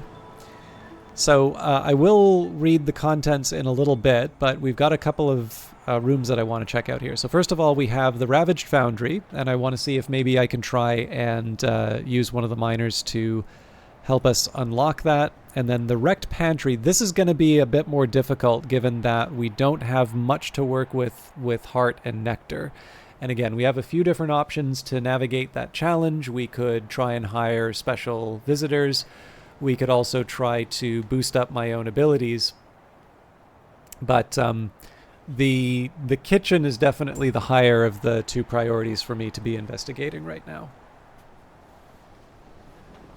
So, why were we so interested in the kitchen? First of all, we've got a bunch of grapes, so some food, isle water, pitcher, hen's egg, delicious when cooked, alarming when dropped, pickled mushrooms, you'll learn to like them, Caterin Hero Second Flush Assam tea, a Libidic tincture, much more potent preparation can be extracted from the remains of a labite, but labites generally frown on this technique. I'm going to take that out of the kitchen. Bunch of honey, the blood of the hour called malachite, and also, furthermore, wonderful on toast. Cuckoo honey, the Blomberende were rogues and trickster heroes among the carapace kinds, genius, brave, prolific, untrustworthy. In Numa, their children might yet bring their gifts to ordinary hives. We have the kitchen bowls, cake time. It is also kitchenware, which we'll talk about in a minute.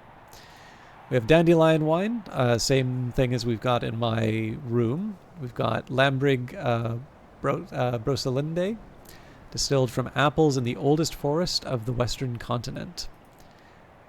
Dandelion wine's a homemade flower wine, and Schloss Jannings, a dry aromatic white wine, which gives edge and scale. Okay, we've got the serving material, plates, cups, glasses, so that if I want to offer someone wine, I needn't give them the whole bottle.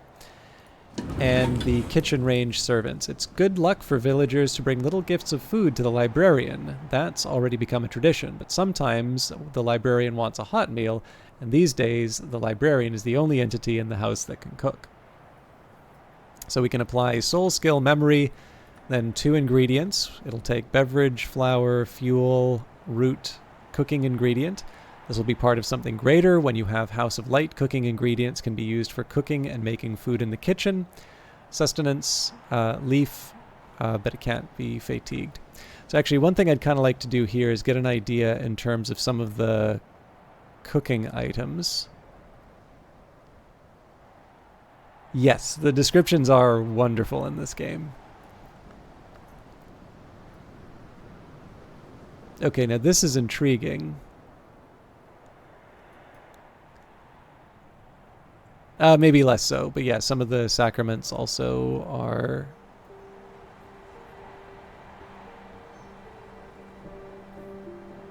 Yeah, I've got a few things that I wasn't expecting.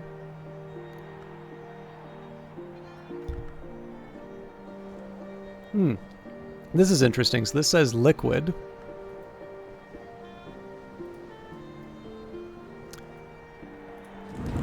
Now that's very interesting. So if you notice here, we've got a cooking ingredient. But this thing isn't... Oh, this is listed as a cooking ingredient.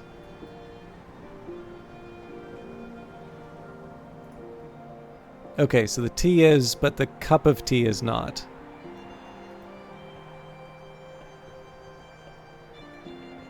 Anyway, I figured the Libidic tincture... Actually, that's probably better to have in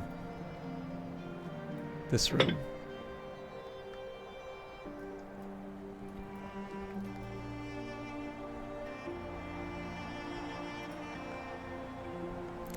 I am definitely going to want to experiment with some of the recipes. I don't know if there's going to be sort of the trail for some of the different ingredients like before.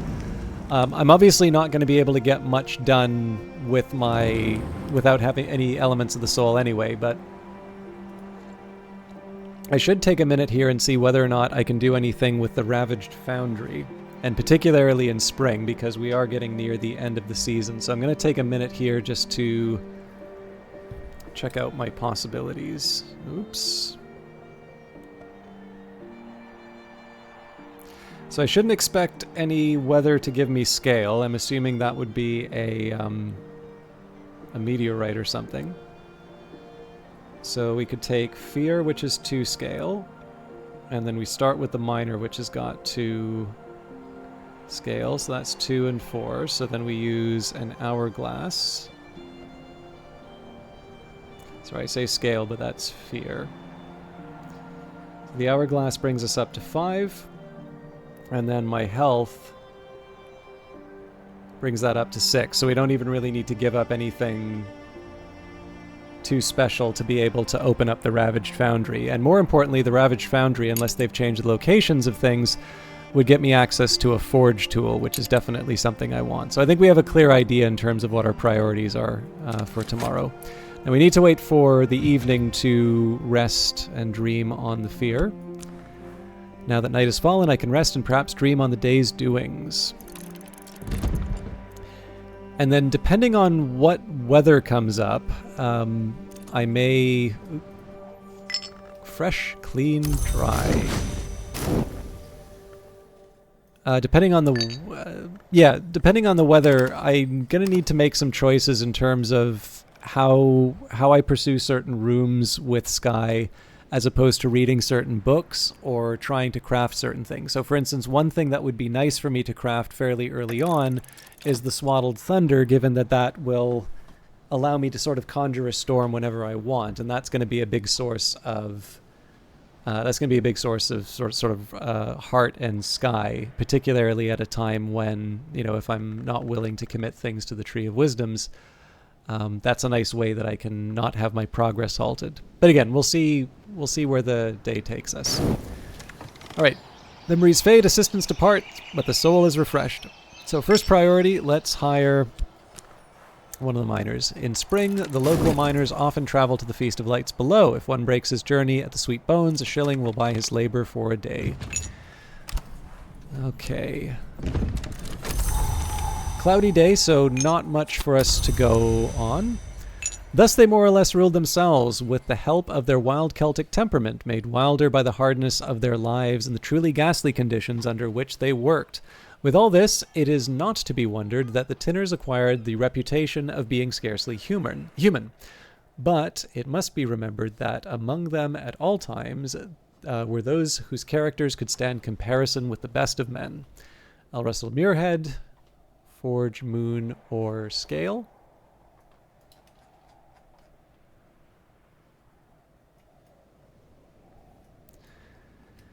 And you know what? We'll just talk about the Fear right away.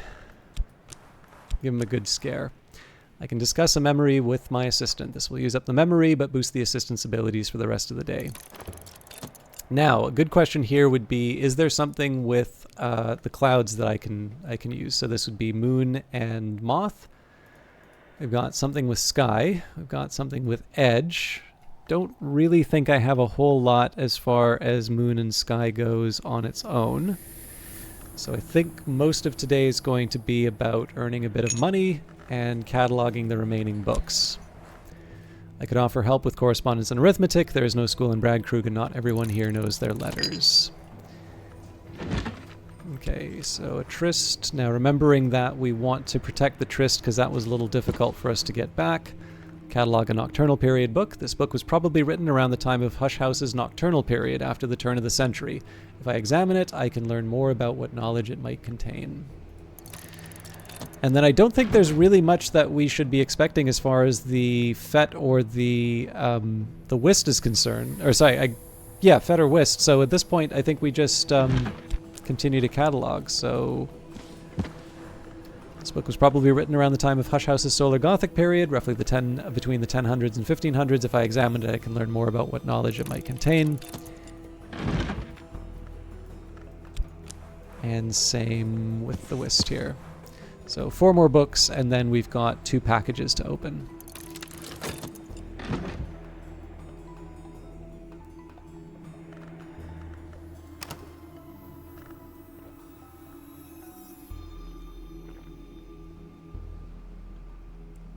Now, I'm not going to ignore, so I'm going to make sure that I restore my my health with my basket of clean linen. There's definitely a few steps that I'll take to try and make sure that I'm making some progress through the day. But right now, cataloging is the first priority. Okay, Locksmith Stream Portions and Proportions, a 4 sky text. This is giving me something of a good reason to try and get a Faust sooner rather than later. And The Raptures of Forculus. Now, this is a new book. I don't believe I've ever run into the first, or possibly even the second volume of the Hypothetical Theological Debates in the Socratic Mode. Now, before we go too much further, let's restore. I'm going to restore the Whist just so we can get the Danger books by. And sorry, I said 4. It's actually 6 because we have the Nocturnal books as well. Talk to the miner about my health. I'm ready to lend my limbs. Boosts heart, scale, and nectar. That brings them up to 5.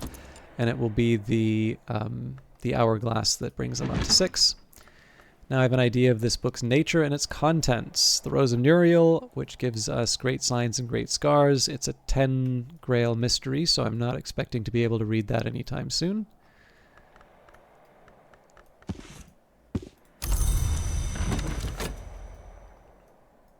It's also worth remembering that if I feel like I'm failing to make progress, I can always use some of these inks to read some of the more difficult books.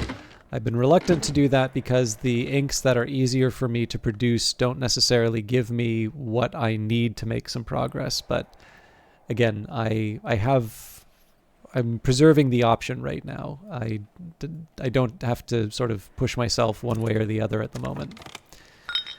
Right, an afternoon spent profitably reading newspapers to the curious, writing affectionate letters for the lonely, steering farmers through the requirements of the Ministry of Agriculture. We'll work alongside each other. Now, I think it's okay to talk a bit, just if nothing else, just so I can have something that I can preserve overnight. But really, we're just looking to open up the Ravaged Foundry, mostly so we can see if we can get to the well. If I can get to the well, that gives me a pretty steady stream of things that will restore my health, or restore my elements of the soul, and so I want to try and pull up the water where I can. Again, depends what the challenge is when we get there. I've learned something, or perhaps just remembered it. So Grail and Heart from Satisfaction. Don't think the Grail does that much for us right now, given the types of books we're interested in.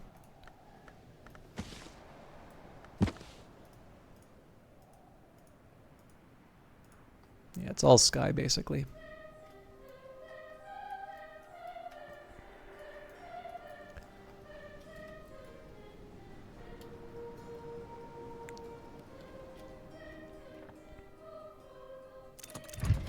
I deserved a little quiet time. So most of the money that we make today is going to be going to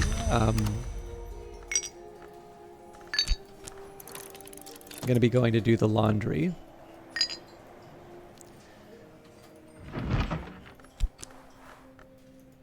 So, catalog and the last of our Solar Period books. This book was probably written around the time of Hush House's Solar Gothic period, roughly between the 1000s and 1500s. Other Fear.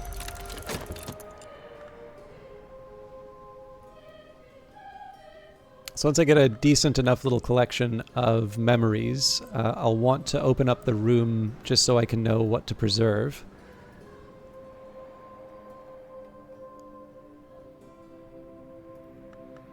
Also just going to take a quick peek in some of these other rooms to make sure I'm not forgetting anything on the shelves.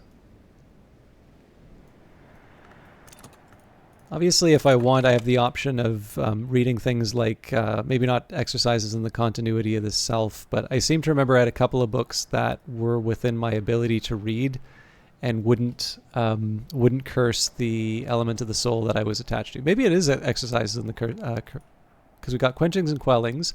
Whist would bring that up to 6. So Memory would bring that up to 8. I guess the worry would be that I would have more than one rhyme and remembrance, but we can figure out other ways of working with that if that's the real holdup. And have an idea of this book's nature and its contents. This is another good one for us. So Red Book of Brittany. I don't believe I've ever gotten the Red Book of Brittany. So we have 2 of the 3, presumably 3. 12 would go here. That's a good find. Okay, so in terms of remaining work, 3 Dawn Period books and 2 Nocturnal Period books. We'll knock off one of the Dawn Period books before the end of the day. I think the rest of that we're going to have to leave for tomorrow. But honestly, not a bad place to be. We know we're opening up at least one more room, and we're at least 1 or 2 days away from being able to have all of our books cataloged. That means we're going to be able to redirect our attention towards opening the packages, and then also sort of deciding how we're going to try and open up the remaining rooms.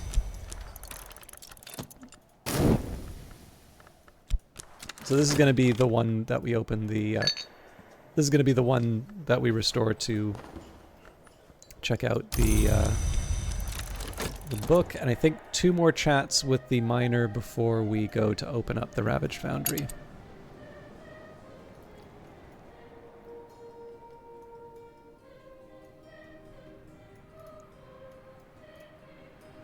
So things are slowing down a little bit because I haven't got any Faust. I think Faust will probably be the first priority for me to pick up.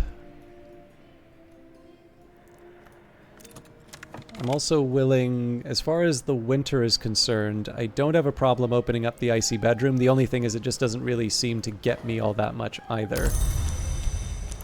So if I need it, I can do it, but I think there are other options available to us.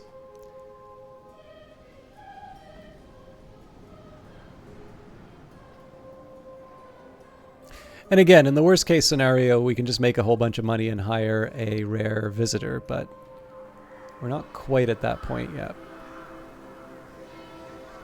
So this will be the last memory that we get for today.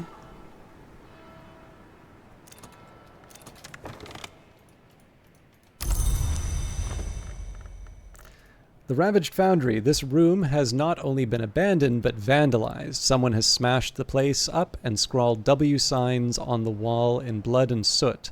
I'll need skilled assistance to return it to use. Obviously, I made a mistake here, so I am glad that... I think it was because I was oh, right, I didn't give him the hourglass. Proffer a tool. I can lend my assistant something to help increasing their abilities. So, glad I left some time open. A little trickier in terms of finding out what we want to preserve, but not impossible. And let's start cataloging these Dawn Period books. This book was probably written around the time of Hush House's Dawn Period, sometime before the end of the first millennium commonly reckoned. If I examine it, I can learn more about what knowledge it might contain. Books from this period are sometimes contaminated.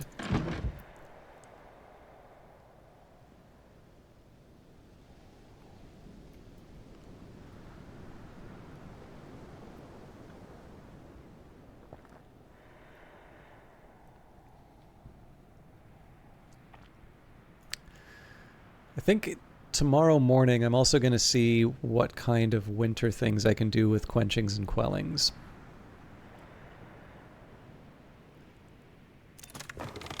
Alright, this tool has boosted their aspects appropriately, so now we should be able to open up the room.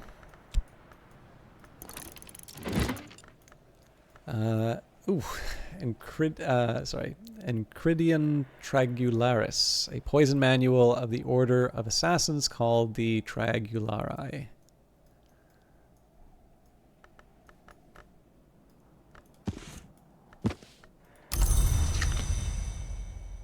I like the illustration for serpents and venoms.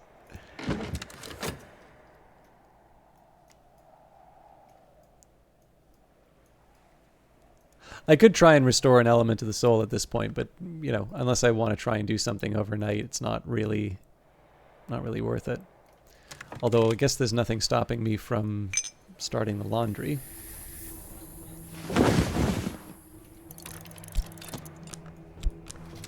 Sweet Bones is taking care of my laundry. Alright, Night has fallen, dawn will come soon. I am going to wait the 39 seconds so that we can see if there's a memory that would make sense to bring over. We haven't gotten any books that make me say, oh, okay, that's definitely how we're going to spend the day.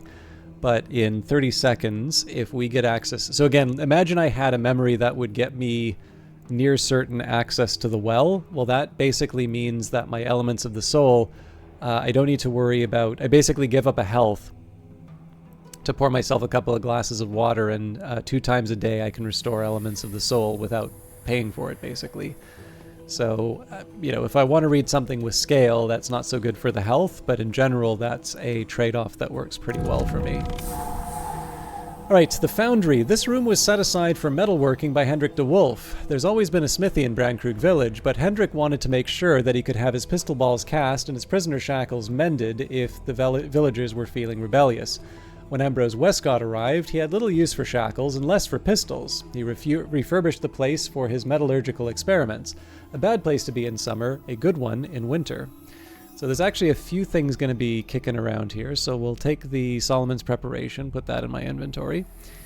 We've got a widow's candle, lighted in remembrance, a honey-scarred scented candle, a candle scented with honey-scarred jasmine, box of rarities, a tiny treasure of forgotten things, perhaps there's a real rarity in here somewhere, and a box of oddities, so more packages to open up, a square, the Mason's Pride, which is a forge tool. We also have a saw, eternally useful, though not for most librarians most of the time.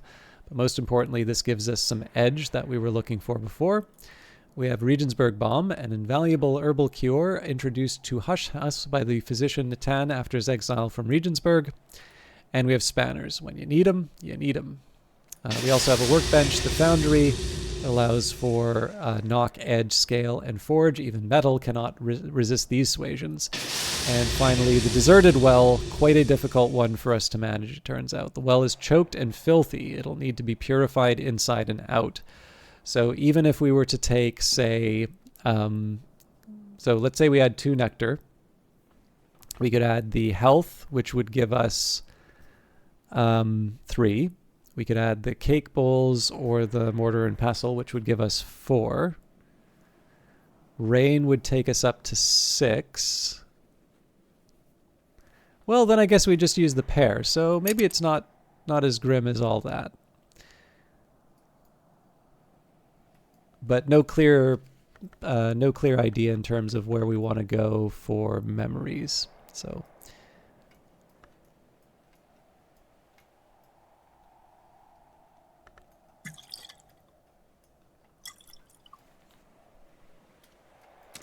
I have some ideas in terms of how the day is going to go, though. So, don't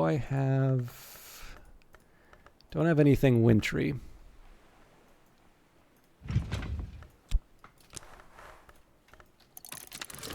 Now that night has fallen, I can rest and perhaps dream on the day's doings.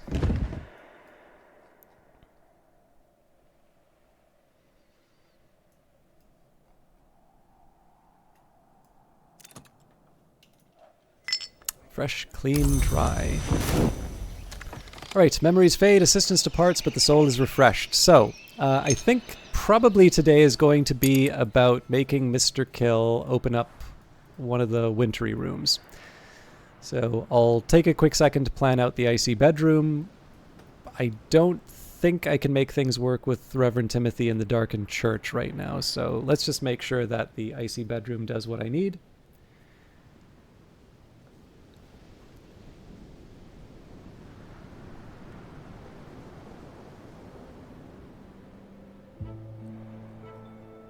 Okay, so we've got Mr. Kill, which gives me 2 winter to work with at the start. So then we'd have a memory, and that would be worth 2 winter. Now, I could wait for another season. So winter, you can get snow, and that will give you more winter. But are we really going to wait basically a year to open up the icy bedroom? Doesn't seem to be a good use of the time. Now, there's no winter tool as far as I can tell, so we have to skip over that one. So we get up to 4, but with Solomon's Preparation, seems to me like we get up to 8 off of that. So, I do have a bit of a game plan in terms of how we're going to make things work with Mr. Kill, because I'd also like to do a little experimentation in terms of how my various, or what some of my different skills will do. So Mr. Kill always enjoys a chance to catch up with me. If you don't choose a topic, Mr. Kill will offer help as a friend. And sorry, I just tied myself up in my headphones for probably the 20th time this stream.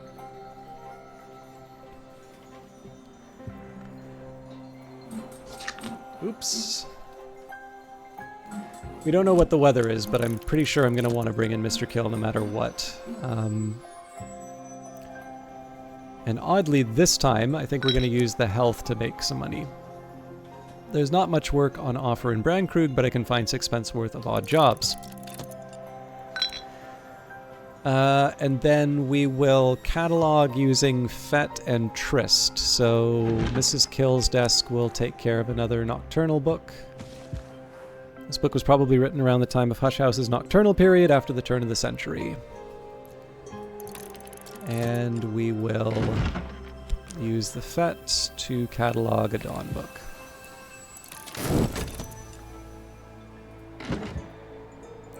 So 2 more books when all is said and done. Alright, rainy day. If we had something that we could do with the gardener, we'd be in good shape.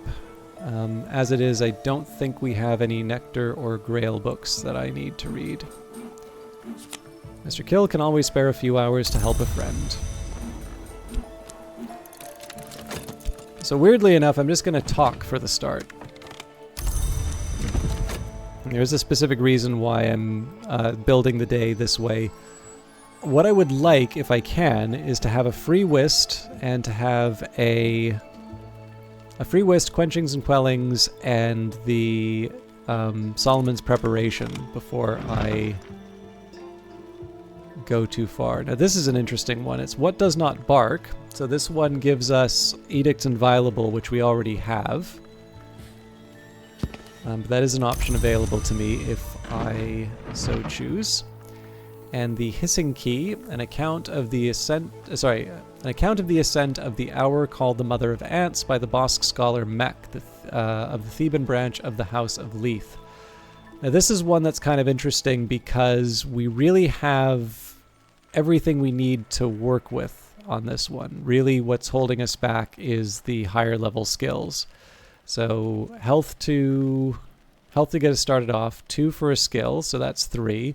And we could get 2 from fear, which would be 5, 6 with the tool, at which point we can try and get the 8 by getting lucky with the memories.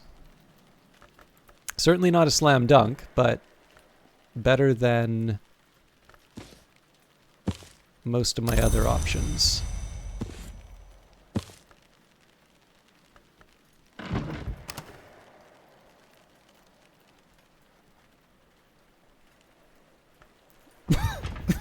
Excuse me.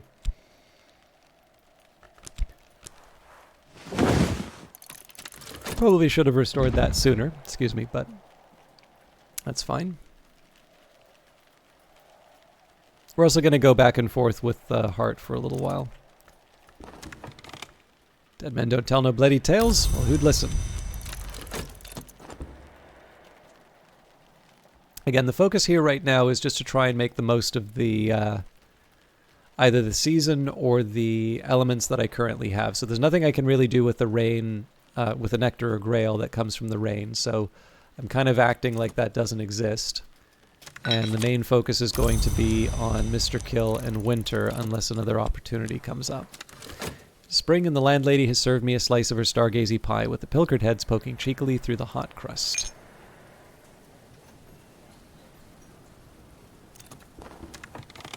Lots of foresight.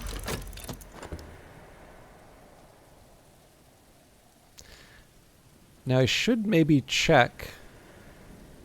Yeah, hindsight should give me the winter that I need.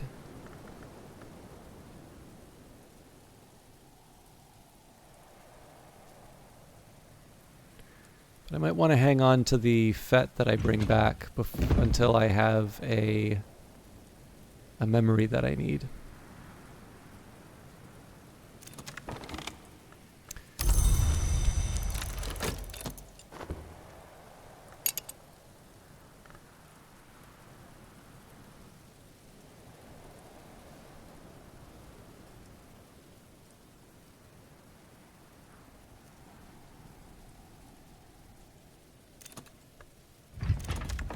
I deserved a little quiet time, so we're going to sit on that fet for a while. Better now. I am, however, going to do some more manual labor. So a little more of a quiet day here, but this is because I have some specific things that I'm looking to accomplish.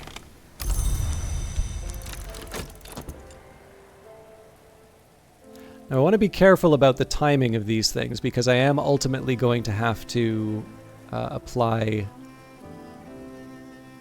multiple elements to Mr. Kill. So I'm going to need to give him a drink. I'm going to need to give him the whist, and I'm going to need to give him a memory. Or do I? If he has 2, 4... Nope, actually 2, 4, and then the drink should bring him up to the 8. So I'm really wasting time with the memory. Alright, well, let's go for a second best. So, what I wanted to test here, we've got the Alchemist Glassware, so I'll take the whist here. Quenchings and Quellings is my highest winter. Now, I'll add a memory just because I can, but this is really just me trying to fill in some boxes. So this is already interesting, right? The presence of a liquid and 10 winter was insufficient to make the 10 winter recipe. So what I want to do here is try and find something that might... I'm trying to remember what some of the 10 winter stuff is.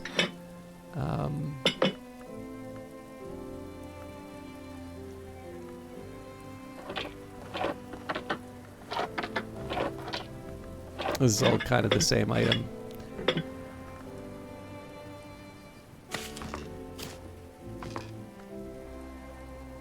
Actually, it probably would be something like the Periost.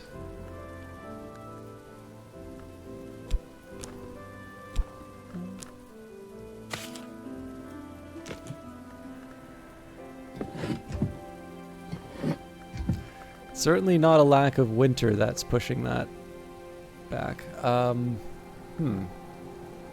even try adding the Eigengrau. Well, the Eigengrau doesn't matter because we've already got Solomon's Preparation. Oh, you know what? Flower. Probably it's Solomon's Preparation, if that's the case. This counts as a leaf, not a flower. Do you mean to tell me I don't have any flowers in the house?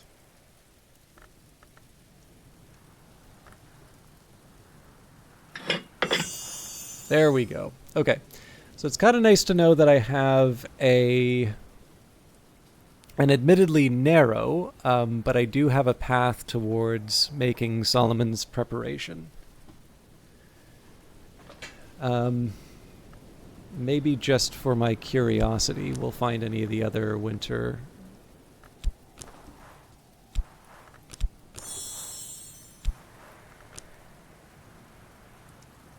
Yeah, not too much else. All right. Well, that gave me something to start with. So we'll watch for what lies ahead. Now again, I'm going to need to make up that for winter. I can at least bring in some blue crown, so that will make up a little bit of the deficit, but not the full amount. So I think if I want to make Solomon's preparation, I'm going to need to bring blue crown in, which means I need to pick that during the winter. And I'm also going to need to have a winter, a 2-winter memory.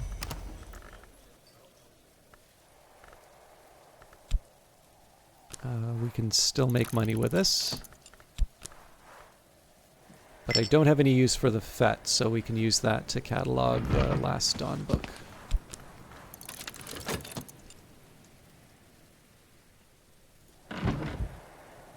Sorry, I'm feeling a bit fatigued again. It's the lack of tea, but I'm going to try and make it for the last hour.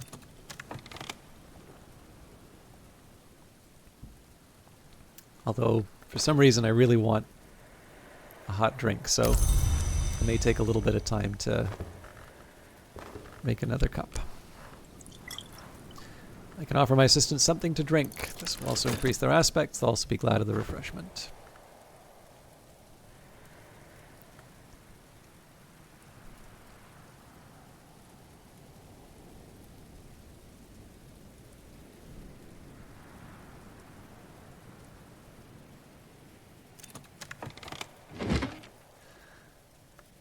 Nix Abolix.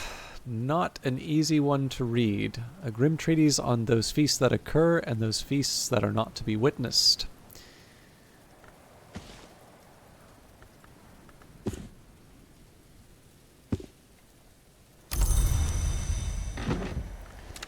So we survived the Dawn period books. We'll have one more to read from the Nocturnal period. We won't use the health on that. But it seems to me like we're at the end, well, until the day is done. I guess we'll open up the room now.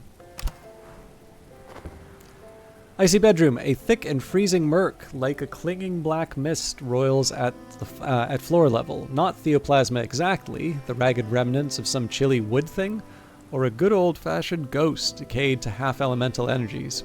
Some local will probably know.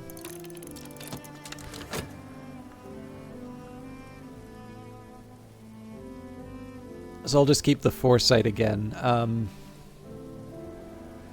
not expecting too much. We should at least maybe get a book or two out of here. I guess I don't see any in the background, but better now. So this will turn into money. We'll clean the sheets after, and I don't recall if this is the end of spring or if we have one more day. I wouldn't be surprised if we cross over into summer. And if we get Numa, I'll be a little sad, but we might be able to make something of Numa as well.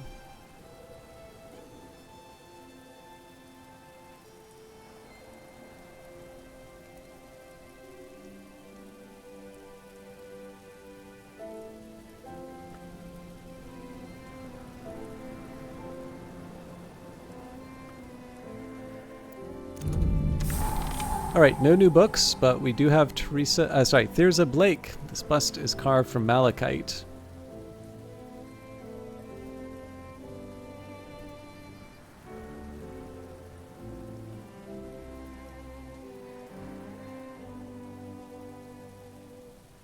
Yeah, so I think it's Thyrza as the 7th librarian.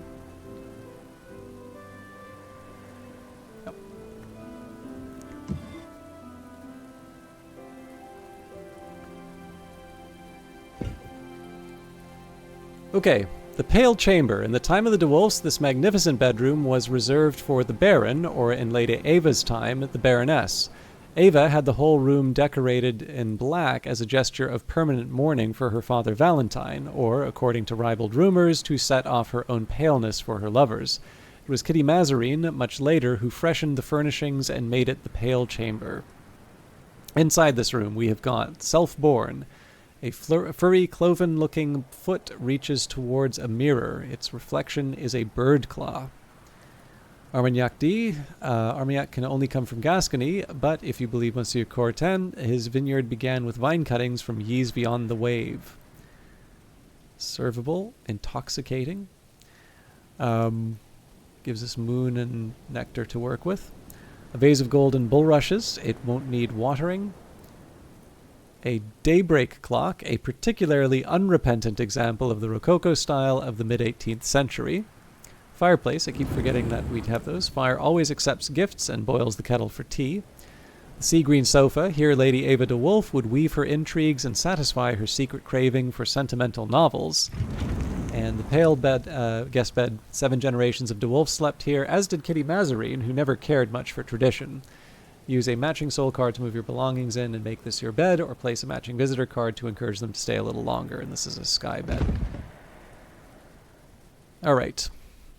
So we can try and open up the librarian's quarters, and this actually doesn't require much of us. So a bright haven on the house's seaward side, innocent of protections and menacing influences, though it'll take some work to set it right and clean it. So the easiest thing that I could do here would actually be to hire a miner and give them the clock. So that's essentially opening up. Actually, I don't think I'll make it because we don't have the time. I guess if it comes down to it, if we've lost the miner because spring is over, yeah, no point in hiring them because I can't give them that last scale.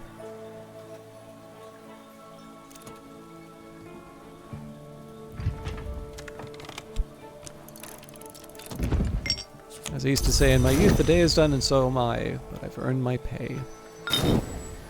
We'll now take the laundry.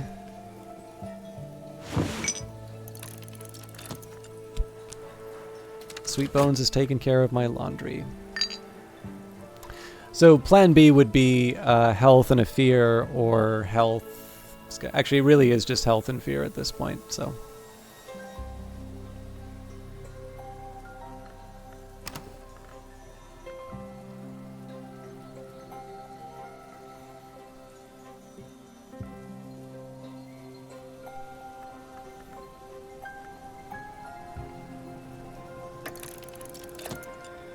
Sounds like... No, that's... Sorry, I was going to say, that sounds like a season crossing over, but that's just the bed.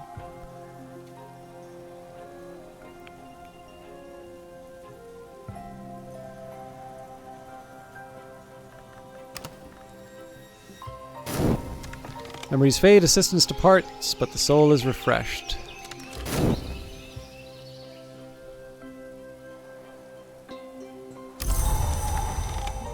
Okay, so apparently it's still spring. Lucky me. Never mind. It is now summer. I've carried a memory like a flambeau safe through the mazes of night. Now this has some sky, which is helpful for us. But also, we have current affairs. So what is happening in the world beyond Brandkrug? What visitors will the season bring? Now, I think because we did have a crossover to another season, and I will confess I am just feeling... I'm feeling the day kind of catching up with me. I didn't have a full night's sleep, and I did run a little hot at work today. So if you will indulge me in another break, I'm going to refill my tea. I shouldn't need to wait as long for the kettle because there's not as much water inside of it, but I'm going to take a second just to try and stretch and, just try and sort of wake myself up a little bit. Not that I'm not enjoying the game, but I am starting to sort of feel, if not my attention, I'm just sort of feeling myself drifting a little bit. So I want to try and keep on top of, I just want to try and keep on top of the playthrough. I don't want to go on autopilot. So maybe a couple minutes longer than I normally want. But I will be back, and I encourage all of you, if you have been with me since the last break, maybe it's a time for a quick stretch, and otherwise take care of yourself. But I'll be back, and we will see if we can make a little bit more progress through the summer with our barber and our different... I think I have a couple of ideas for plans. We've got something with Sky, and we've got something we can do with the barber for sure. But we'll sort that all out for the next step. See you all in a little bit.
Okay, sorry for the wait there. I thought I ran the ads to get rid of the pre-roll, but I that either was a lot longer than I thought or forgot to do that. But we should be good to go.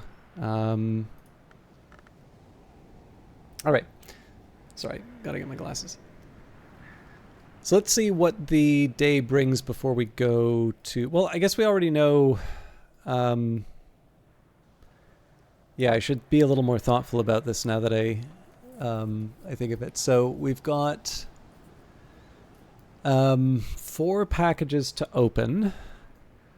We have... I feel like we should be able to get at least one of these sky texts taken care of. So we've got a head start with the sunny day. We can add the astrolabe.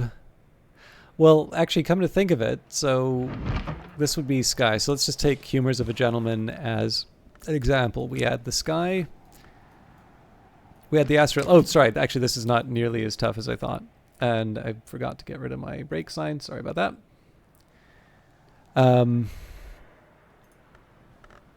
So if I'm... So then we just add Sacralamea,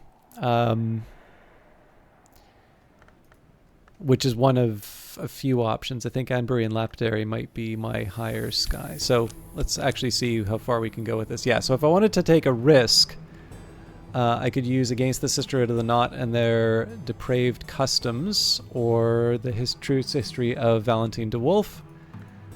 We get Sky Stories from Humors of a Gentleman. I'm actually slightly more inclined for Perugian Diaries just because of the music. So after all of that, I guess... Unless I can find another Sky desk. Oh no, here we go. So I can use the Trist in that case.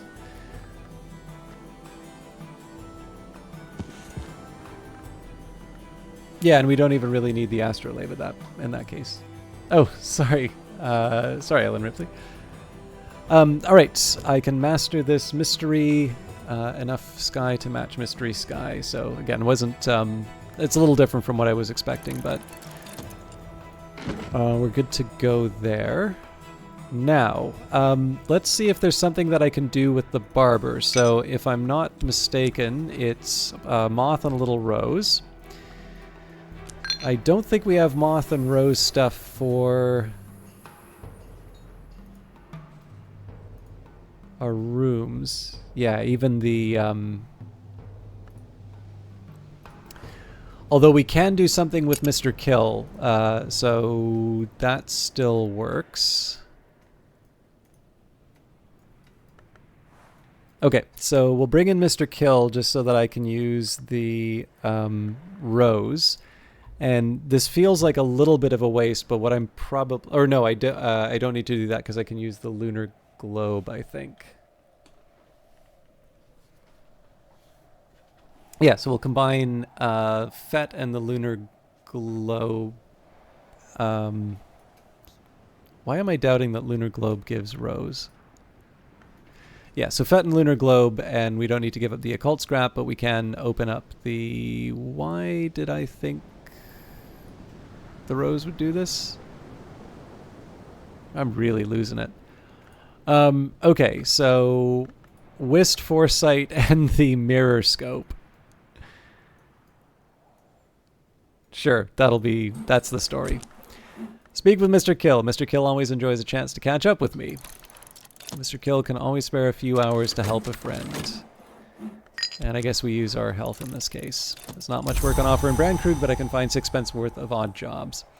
We'll see whether or not I can bring in a... I think we're probably just going to make our patrons happy in this case.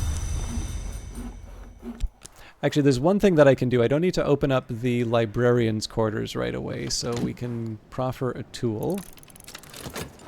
And if we happen to get a higher lantern item then... Or a higher lantern memory, like a revelation or something like that, that'll save me the trouble. Don't need to worry about the Fett, though, so... We'll catalog the last Nocturnal book. And again, at that point, we're really going to have to decide what books we want to read and in sort of if there's a specific order. So my inclination is to start with the level 4 books just because they're a bit easier, and I know I'm going to get one memory from each of them. I can move on to the 6. Once we get to the 8, that's the sort of has the possibility of me getting more than one memory, which, based on sort of my history, I tend to double it up. I prefer not to double it up in this case and actually work out a game plan for moving through the Tree of Wisdoms. But I've been wanting to put that off just because, you know, the more I can keep in terms of options. Oh, looks like we are done the affair of the God in the Wood. So the Lytirian, a faddish health camp in the Black Forest, has attracted attention after many of its clients seem to have developed sudden and sometimes upsetting artistic abilities. Visitors with an interest in heart and nectar mysteries will want to talk about this. So Father Schaller resolved to speak to some of the patrons of the Lytirian, hoping to understand a change in the tempo of the world's pulse. Mr. Agdistis resolved to experiment with honey. D.I. Moore decided that there was nothing at the Lytirian that merited Bureau investigation, and Eason noted a resemblance between the operations of the Lytirian and the work of Thirza Blake, 7th Librarian of the House.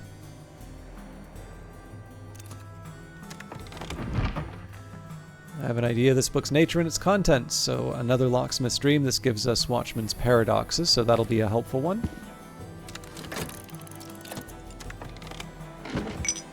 As I used to say in my youth, the day is done and so am I, but I've earned my pay, so back on the earning pattern. It is summer. I'm sitting on the bench outside the Sweet Bones, eating crumbly cheese and nettle wrappings and good black rye bread, soaking up the scum. And there we go.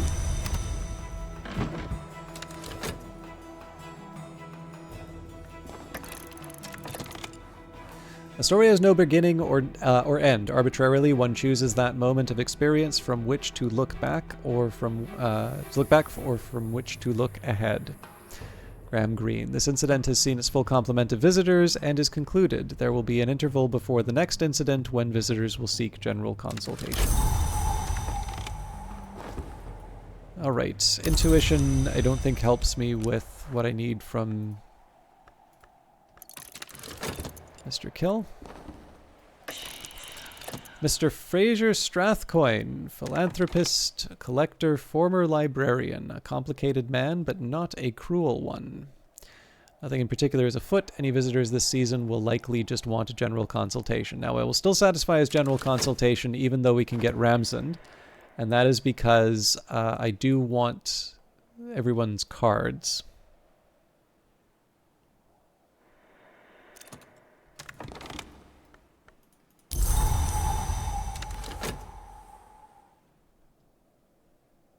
Although obviously I've been sort of falling behind on the cards just because I'm not finding uses for the occult scraps. Definitely a first for me. Okay, Memory Storm. I feel like we can turn that into another sky text. So I'm going to need to make some decisions there. Well, I'm going to need to give up an element of the soul to do that as well, but that shouldn't be a hardship, so we'll restore... Right. A quick nap in a warm bed with something comforting to drink while the winds chase the clouds and the clouds chase the sun. Sorry, I knocked over my... Alright.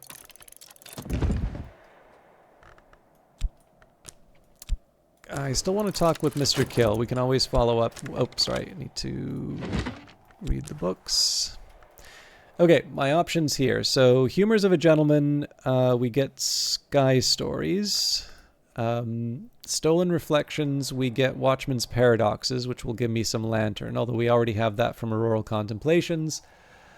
Lockworks and Clockworks gets me some Knock, although we get that from Preliminal Meter.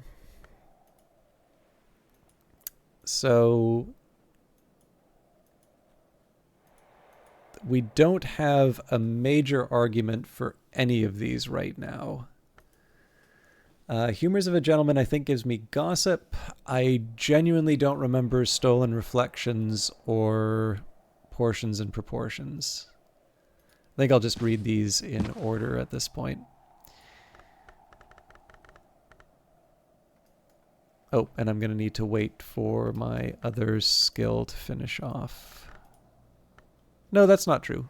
Sights and Sensations should combine with Storm. All right, I can master this mystery. Enough sky to match mystery sky.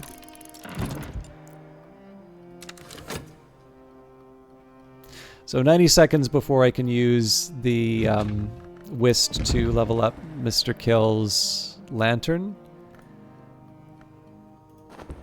But we'll know if we're giving up on getting other lantern memories before then.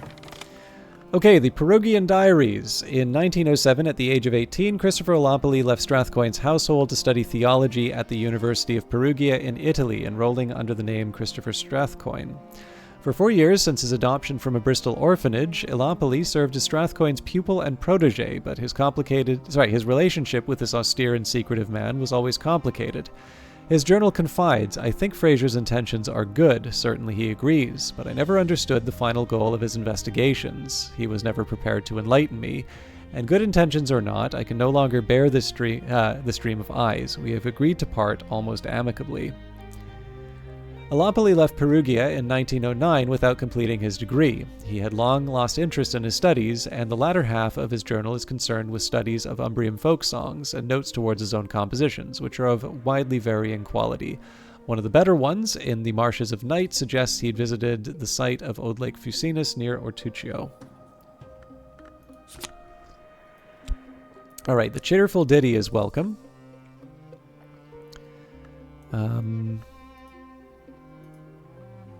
So I think I'm going to make a separate fear shelf. Doesn't have to be a big one, but...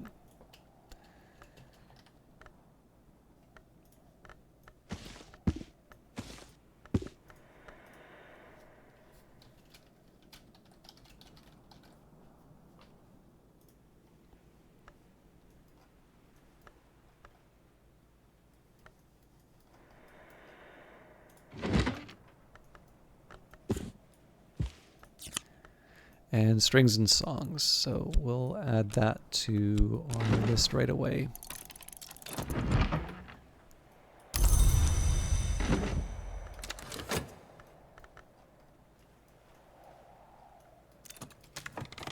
Better now, so back to making some money.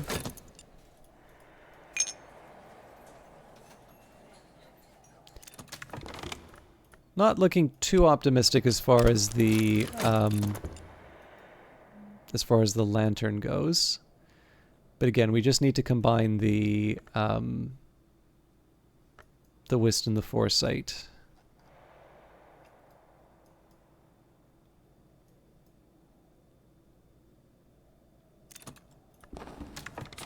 Another leaf on the Tree of Wisdom. Strings and songs, the harmonies of the lower skies are here reproduced.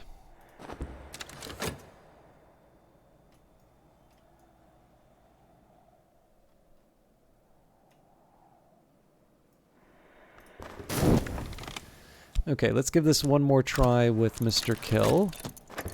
We have a little more time available, but I want to make sure that I don't want to I don't want to kind of trip over myself and waste the opportunity with him.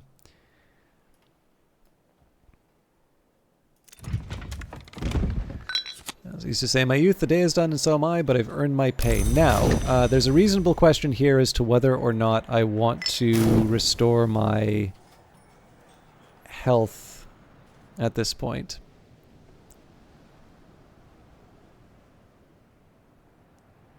I guess I could no, I couldn't garden because of the evening. So yeah, in this case, I think I'm just going to get some early laundry done.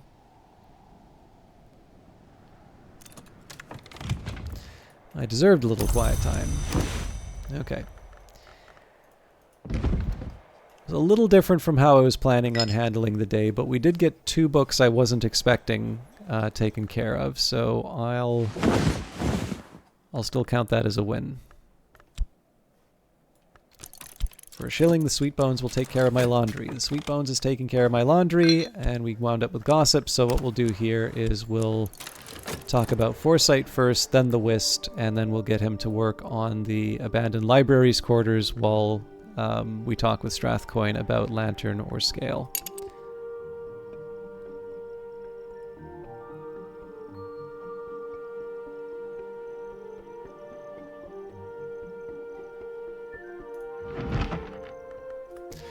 The Locksmith's Dream, Portions and Proportions, the second volume of Teresa Galmier's examinations of parallels in the mystic dreams of artisans. The frontispiece has been slashed with a razor. In this volume, Galmier records fewer dreams and explicates more on her own elaborate theories. We see this again and again. What is below can't escape what is above. The finest artisans all dream of the white door in the end. I'm no artisan, only a scholar. I think there's a secret that all of these artisans know, but I think that secret is only half the story. So another confounding parable for us, Lockworks and Clockworks. I should already have a confounding parable shelf.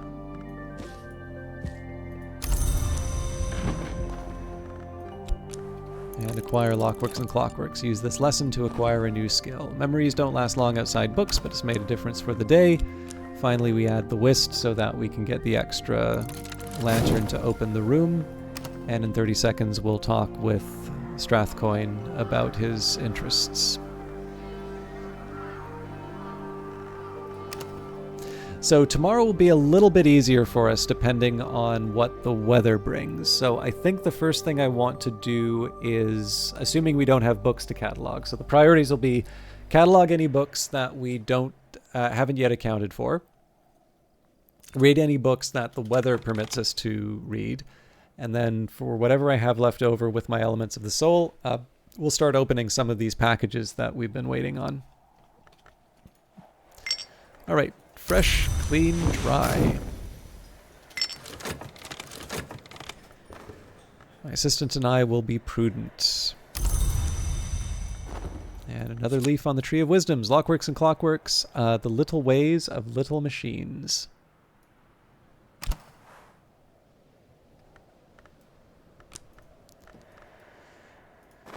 Okay. The abandoned library's librarian's quarters, a bright haven on the house's seaward side, innocent of protections and menacing influences, though it'll take some works to set it right and clean it.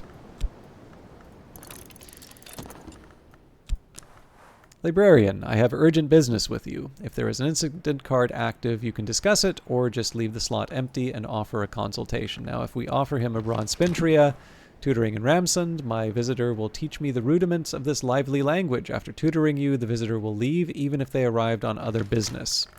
So in this case here, we do want to talk with them and offer the consultation.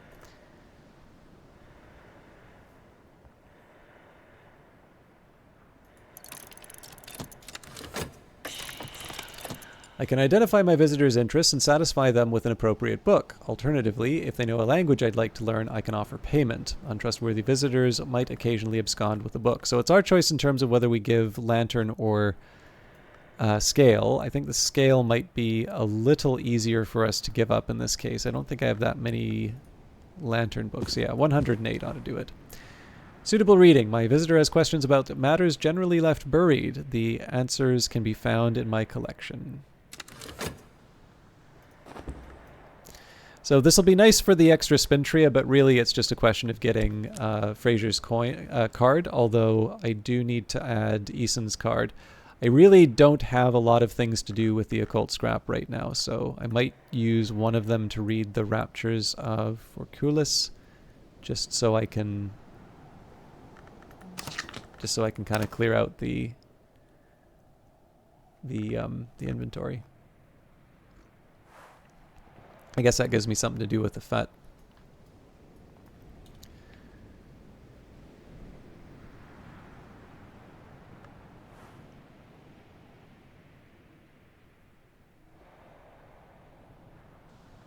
do feel a little bad I haven't made more progress in terms of making some food in the kitchen, but we can follow up. That'll be a fairly easy one to close the gap on.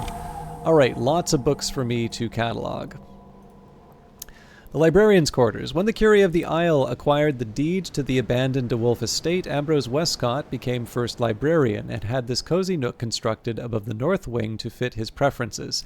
His successor, Kitty, preferred the room next door. She lamented that the reek of Westcott's pipe remained long after his death, and her successor, Solomon Husher, preferred the Long Tower for his own chilly reasons.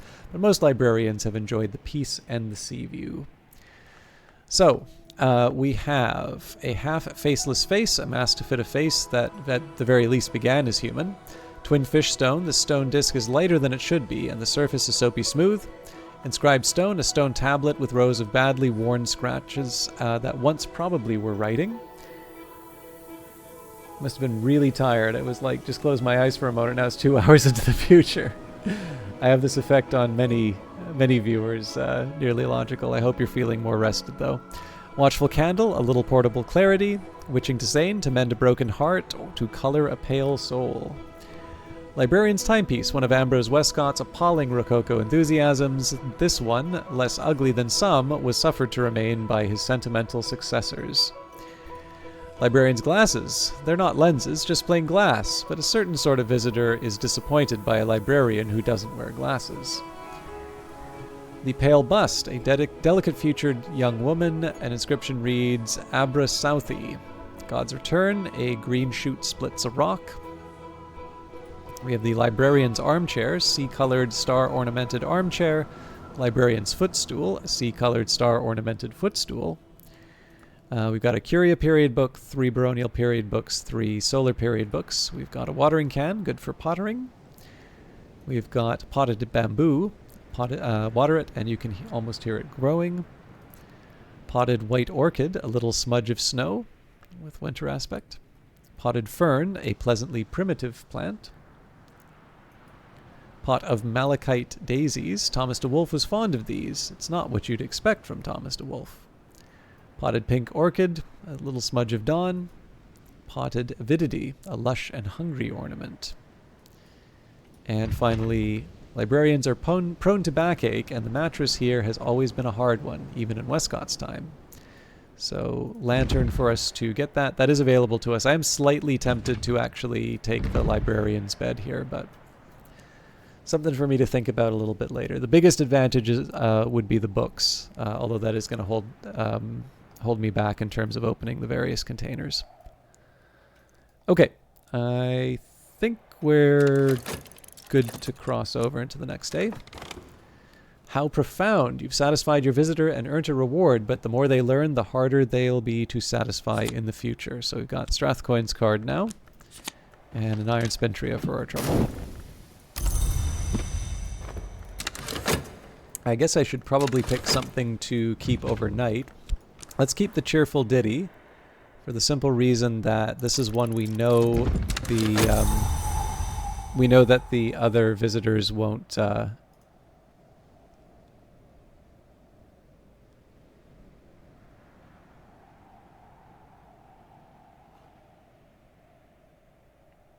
sorry, just 1 second.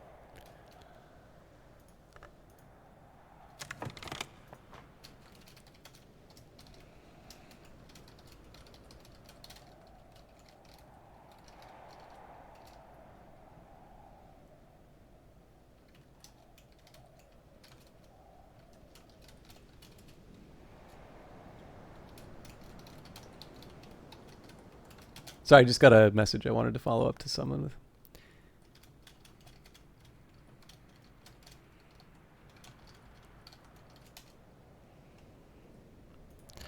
Okay, sorry about that.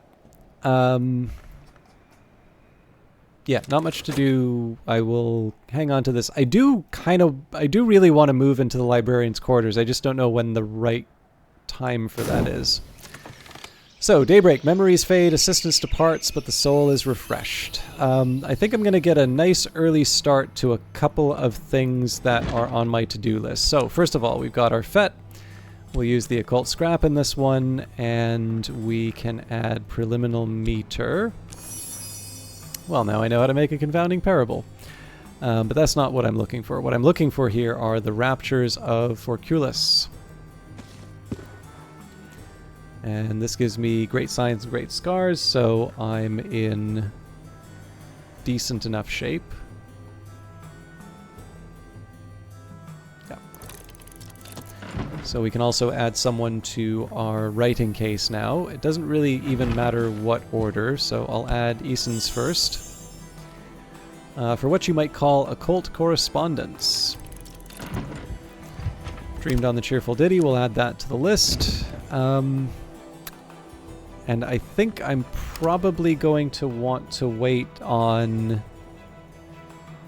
So I don't have an immediate use for Mr. Kill. So let's see what the weather brings before I commit to any other tasks. Alright, another sunny day. But will they come when you do call for them?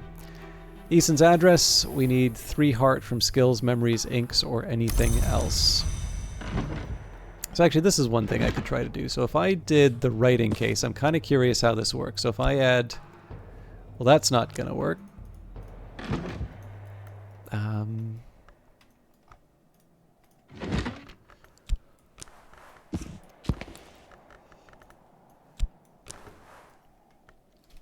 Okay, there's potential here. For apprentice level heart recipe, provide 5 heart. For scholar level, provide 10. So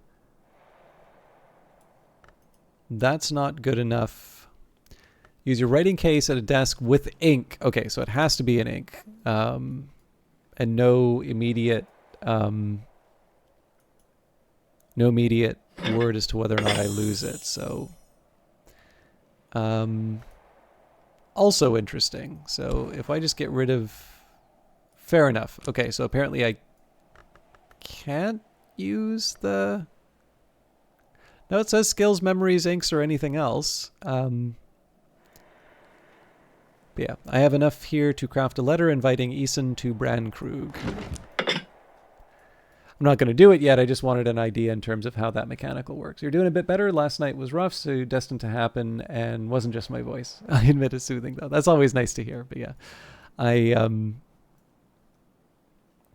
definitely know there's a couple of videos that I've done which are basically excuses for people to get some shut-eye.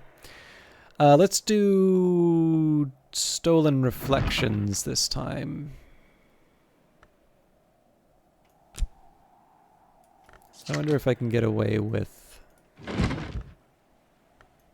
Yes, I can. So we'll use the Tryst on this one.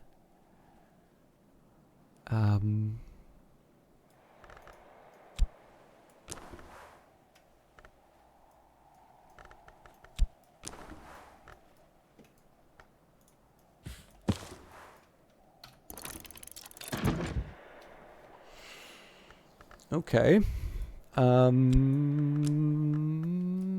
I think I'd rather not mess with the health if it comes down to it, so I will use the health for the manual labor. There's not much work on offer in Brandkrug, but I can find 6 pence worth of odd jobs, and then with the 2 remaining whist, we will catalog the books. And if they're both cursed, I'm going to be very sad. This book was probably written around the time of Hush House's baronial period, roughly the 1500s to 1700s. If I examine it, I can learn more about what knowledge it might contain.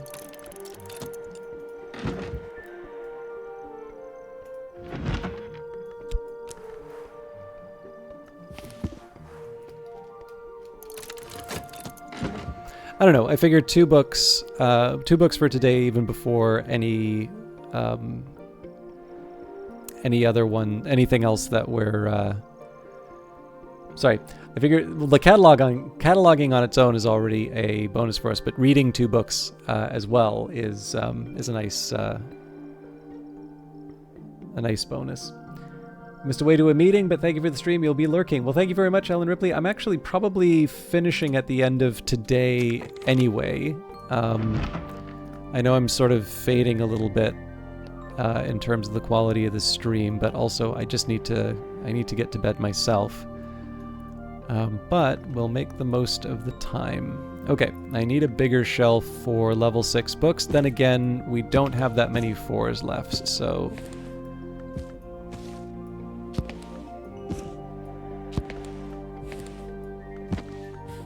Seems like a fair trade. We also have Lady Ava's Repose, which is a 4 winter with Rhyme and Remembrance. That works for me.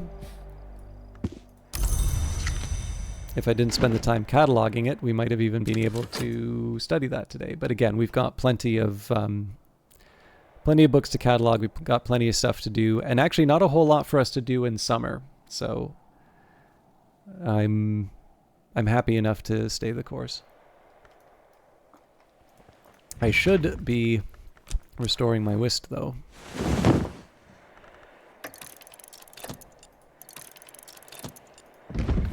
Yeah, well, especially I have some meetings for tomorrow, so I really can't afford to get too wacky with my sleep. It is summer. I'm sitting on the bench outside the Sweet Bones, eating crumbly cheese and nettle wrappings and good black rye bread, soaking up the sun.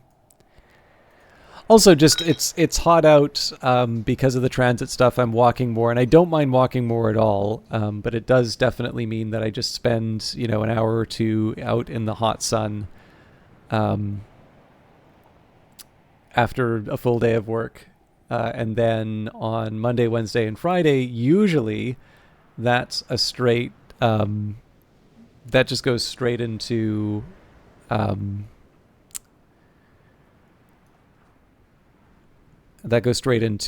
streaming. So it's definitely tough to sort of keep everything together. All right, the Raptures of Forculus.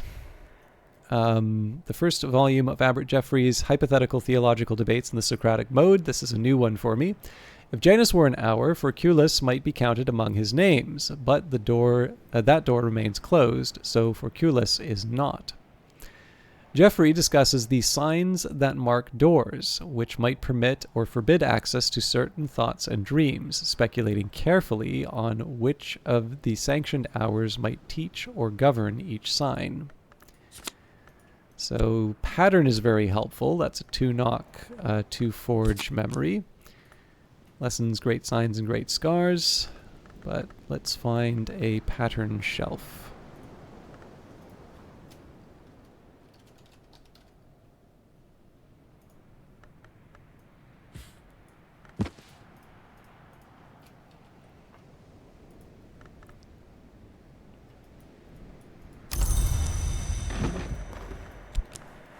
Right, use this lesson to acquire a new skill. We'll be finishing another book in just a minute.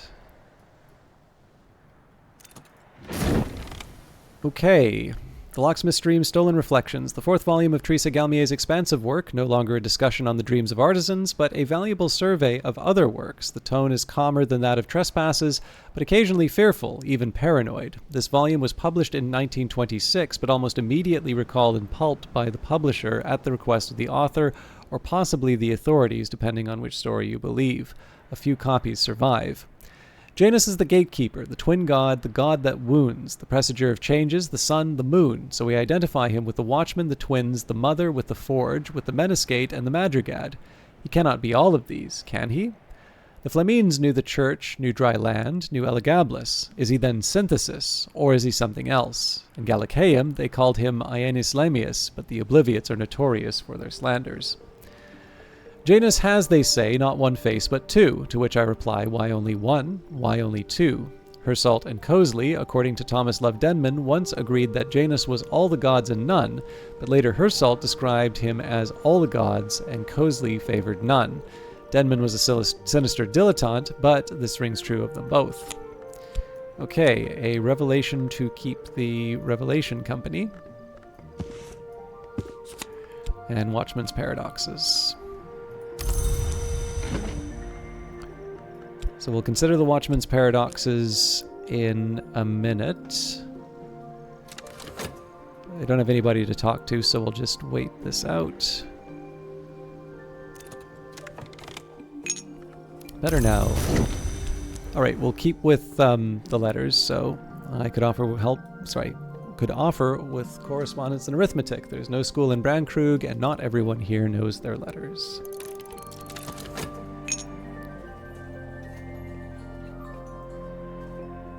So just to be clear, I'm not going to wait until we have every single skill before committing things to the Tree of Wisdoms. What I do want an idea of, though, is what can I realistically expect to read given my existing skills, existing skills and elements of the soul. And then on top of that, what do I think is likely to, how do I put this? Well, it's actually easier if I show you the Tree of Wisdom. So great signs and great scars.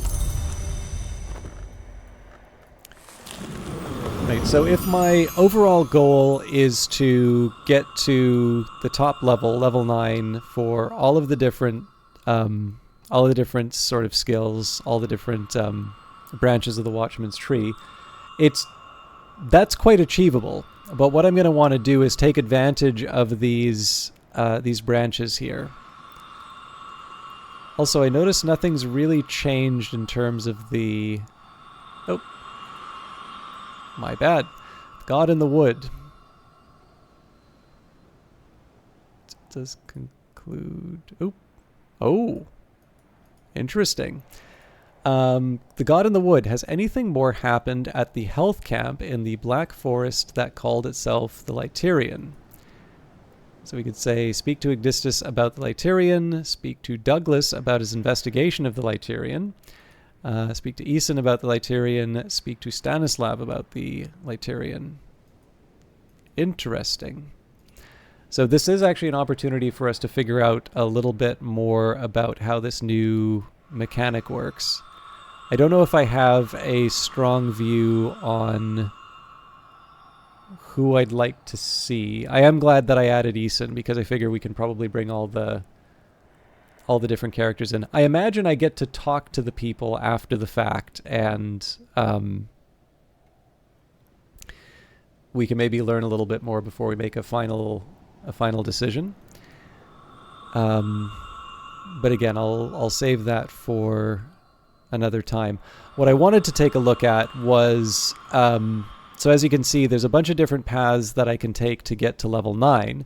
I want to be a little thoughtful about how I'm going to do that. And then, of course, if I can, I'd also like to consider how I can make the most of my different, my different elements of the soul. So I'd like to be able to level them up to their appropriately high level. Maybe not right away, but at least I'd kind of like to find that balance inside the Tree of Wisdoms. So because I haven't committed anything yet, this is much easier for me to navigate. And what this is going to translate into is that once I have an idea of what I sort of have available, then I can say, okay, of these things that are available, here's the one that will be really helpful to be at level 9, right? This is the one that winds up giving me a big powerful ink, or this is the one that winds up giving me, I'm able to make Solomon's Preparation off of this. So if I have it at skill 9, essentially I just need to add a flower and then we're ready to go. Those kinds of thoughts. And it just winds up giving me an easier time filling in these blanks. I don't want to I don't want to sit down and spend months. Between now and the DLC, I would like to actually make a decision in terms of what my path is. But right now, because I have these opportunities to just kind of get the low-hanging fruit as far as the different books are concerned, I'm just taking my time and seeing what I exactly have access to before I start locking in certain decisions. Okay, let me see where I'm at with the rest of these. So we've got help with letters, which is going on right now. We're making that money. We can probably just read Lady Aver's Repose right now, so get some more on the to-do list. I'll add quenchings and quellings, but I certainly don't need to go that high. I can master this mystery, enough winter to match mystery winter. And then we'll keep cycling through the whist just so that I can clean the laundry. Although again, we're doing fine as far as money's concerned.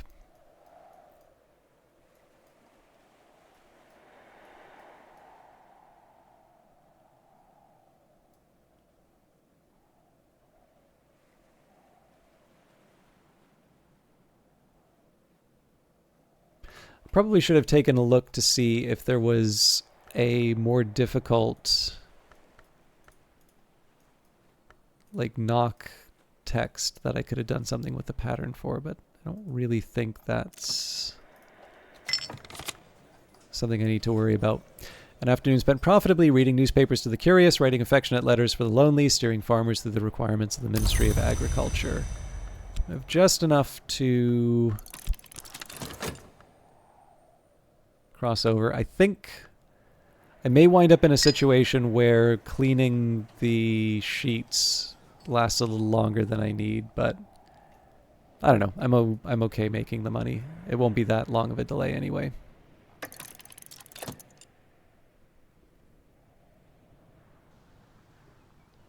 The bigger decision is going to be when I move between the different rooms, but I think probably using my Elements of the Soul to catalog books first is the wiser choice.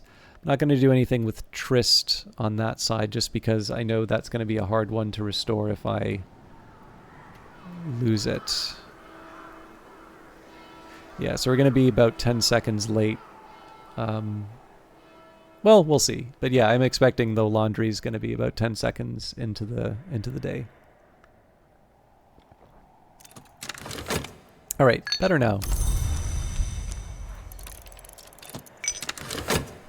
So one of the reasons why I'm still focusing on money right now, the £1 note is definitely very helpful, but because I'm opening myself up to the possibility of hiring the special help to help me with some of these rooms, depending on how the various cataloging and commitments go. I would like to have a nice big war chest to be able to do the house repairs with. Like I said, I'd like to make progress towards the House of Light content. We've got something that we can talk about. We've got almost a full, well, not a full, but we've got a few people that I can add to the writing case. I'm just trying to make the most of the occult scrap while I can. And so we do have a couple of opportunities to just do stuff with the DLC. But again, if I can get myself into a point where, it's a little easier for me to put a good party together or something like that. It'd be nice to have the first one be something kind of engaging and interesting. So, okay, Lady Ava's Repose, a meditation on the drowning of Lady Ava de Wolf and her two grandchildren, written in the years when the estate was abandoned by Father Theo, once the de Wolf family chaplain, one of the few to remain on the Isle in those desolate years. There are so many stories of her heritage, so many rumors of her persistence. We might easily choose to believe that the grand twins escaped, even that they live yet beyond the sea. Father Theo has come to believe that Ava sought an escape from a family curse, the pale heritage of Hafren, her forebear, or the curse placed on her line by the cunning man Red William in the time of Hendrik de Wolf. He had begun by believing neither curse was real, but, as the book concludes, he decides that he is determined to believe in them rather than accept the three deaths as a futile tragedy. One does not so easily escape the long necessity of faith, he concludes. So, for our trouble, we get Rhyme and Remembrance. We get Regret, which I think is a first. Let me just double check my shelves. Okay, so I already had a pattern.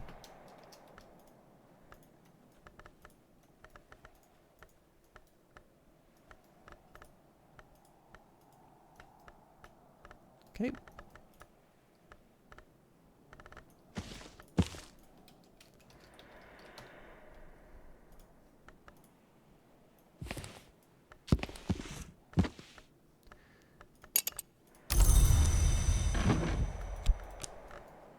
Better for winter than anything, but still works. We can commit that right now. Use this lesson to acquire a new skill.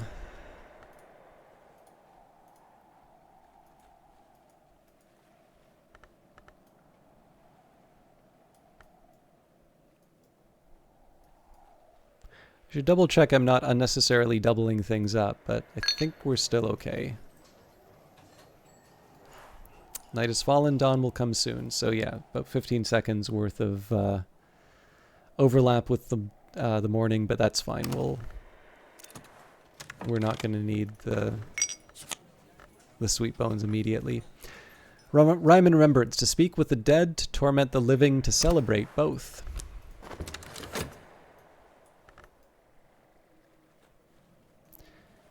If I take a look at the books that I can currently read, so we've got an afternoon spent profitably, reading newspapers to the curious, writing affectionate letters for the lonely, steering farmers through the requirements of the Ministry of Agriculture. All right. There's their shilling. So if I just take a look at what I have skills-wise. So Humors of a Gentleman will give me Sky Stories, Ragged Crossroads, Furs and Feathers, Disciplines of the Scar, Door and Wall, Herbs and Infusions. So 6 new lessons.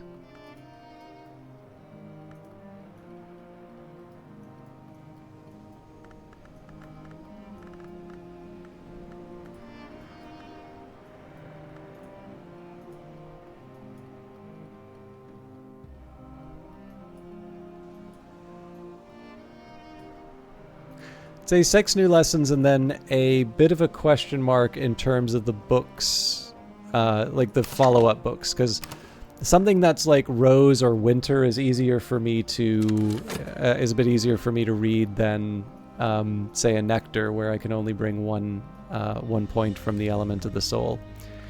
But yeah, we very clearly have a path to a few more skills, which I'm going to want to...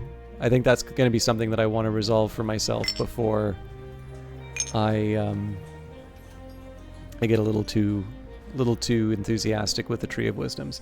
Again, this is not going to be like my main playthrough where I refuse to use where I refuse to commit stuff to the Tree of Wisdoms, or it's not going to be like my YouTube playthrough where I don't hire special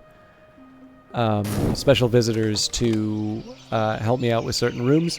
But in this case, I haven't brought any of this stuff in just because I currently have I basically have some stuff that I can do over the course of each day without needing them yet. So this is the time to build those resources rather than spend them. Okay, I think I'm going to say that's it for today. We'll see what the weather brings. So in terms of the stuff that I would like to do, here's the overall plan. So I'm going to want to I'm going to want to study or catalog the 5 remaining books. Trista's off limits because I'm not in a spot where I can... I don't know, it'd be hard to bring it back. So I'm a little reluctant to use that.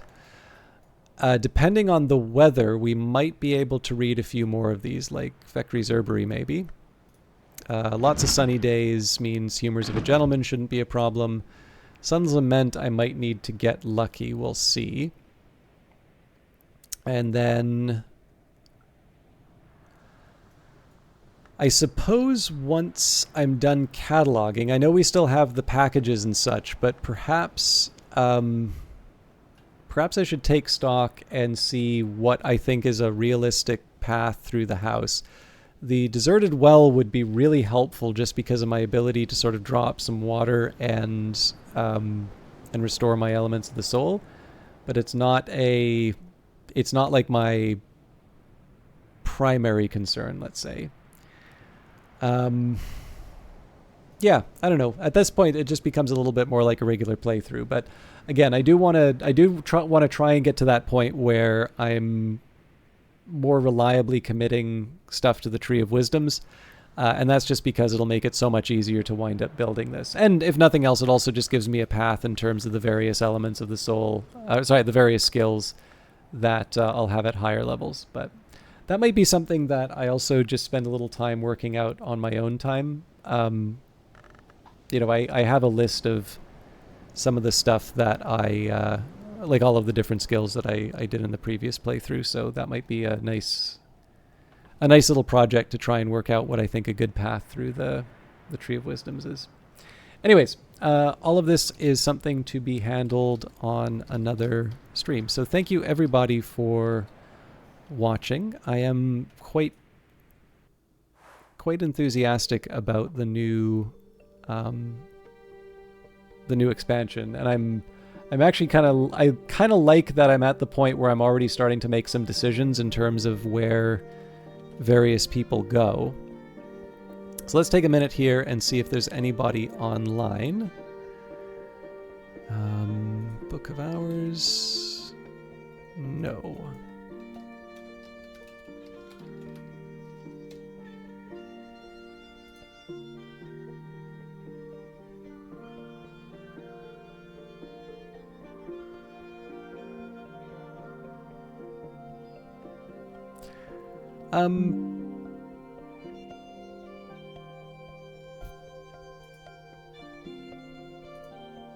Here's what I'm going to do. I'm going to raid Kaiserati.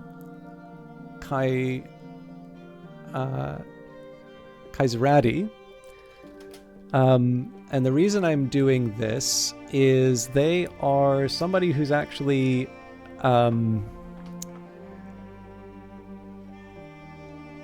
so they're basically somebody who is organizing the roguelike dev thing that I talked about before. So I think they've put together a bit of a compilation of the various projects going on, and they're working on their own game, Cogmind. I believe I have rated them before, but given the fact that I talked about that event, I figured it wouldn't be bad to sort of just host somebody who is related to it. So I'm going to leave you in their capable hands. I did notice that there's somebody streaming Cultist Simulator. I don't know how long they have been streaming for, though, and I don't always get a chance to host this individual. So, but hopefully next time I will. I'll host another Cultist Simulator. It's one of the drawbacks, right, where I don't always get a chance to host multiple people. But I will see you all on Wednesday. We'll definitely be doing more Book of Hours. Hopefully we'll be maybe making some goodies. And otherwise, I'm just going to get some sleep. So thank you everybody for watching. Thank you for dealing with my lower energy at the end there. And we will see you in the next one. Take care.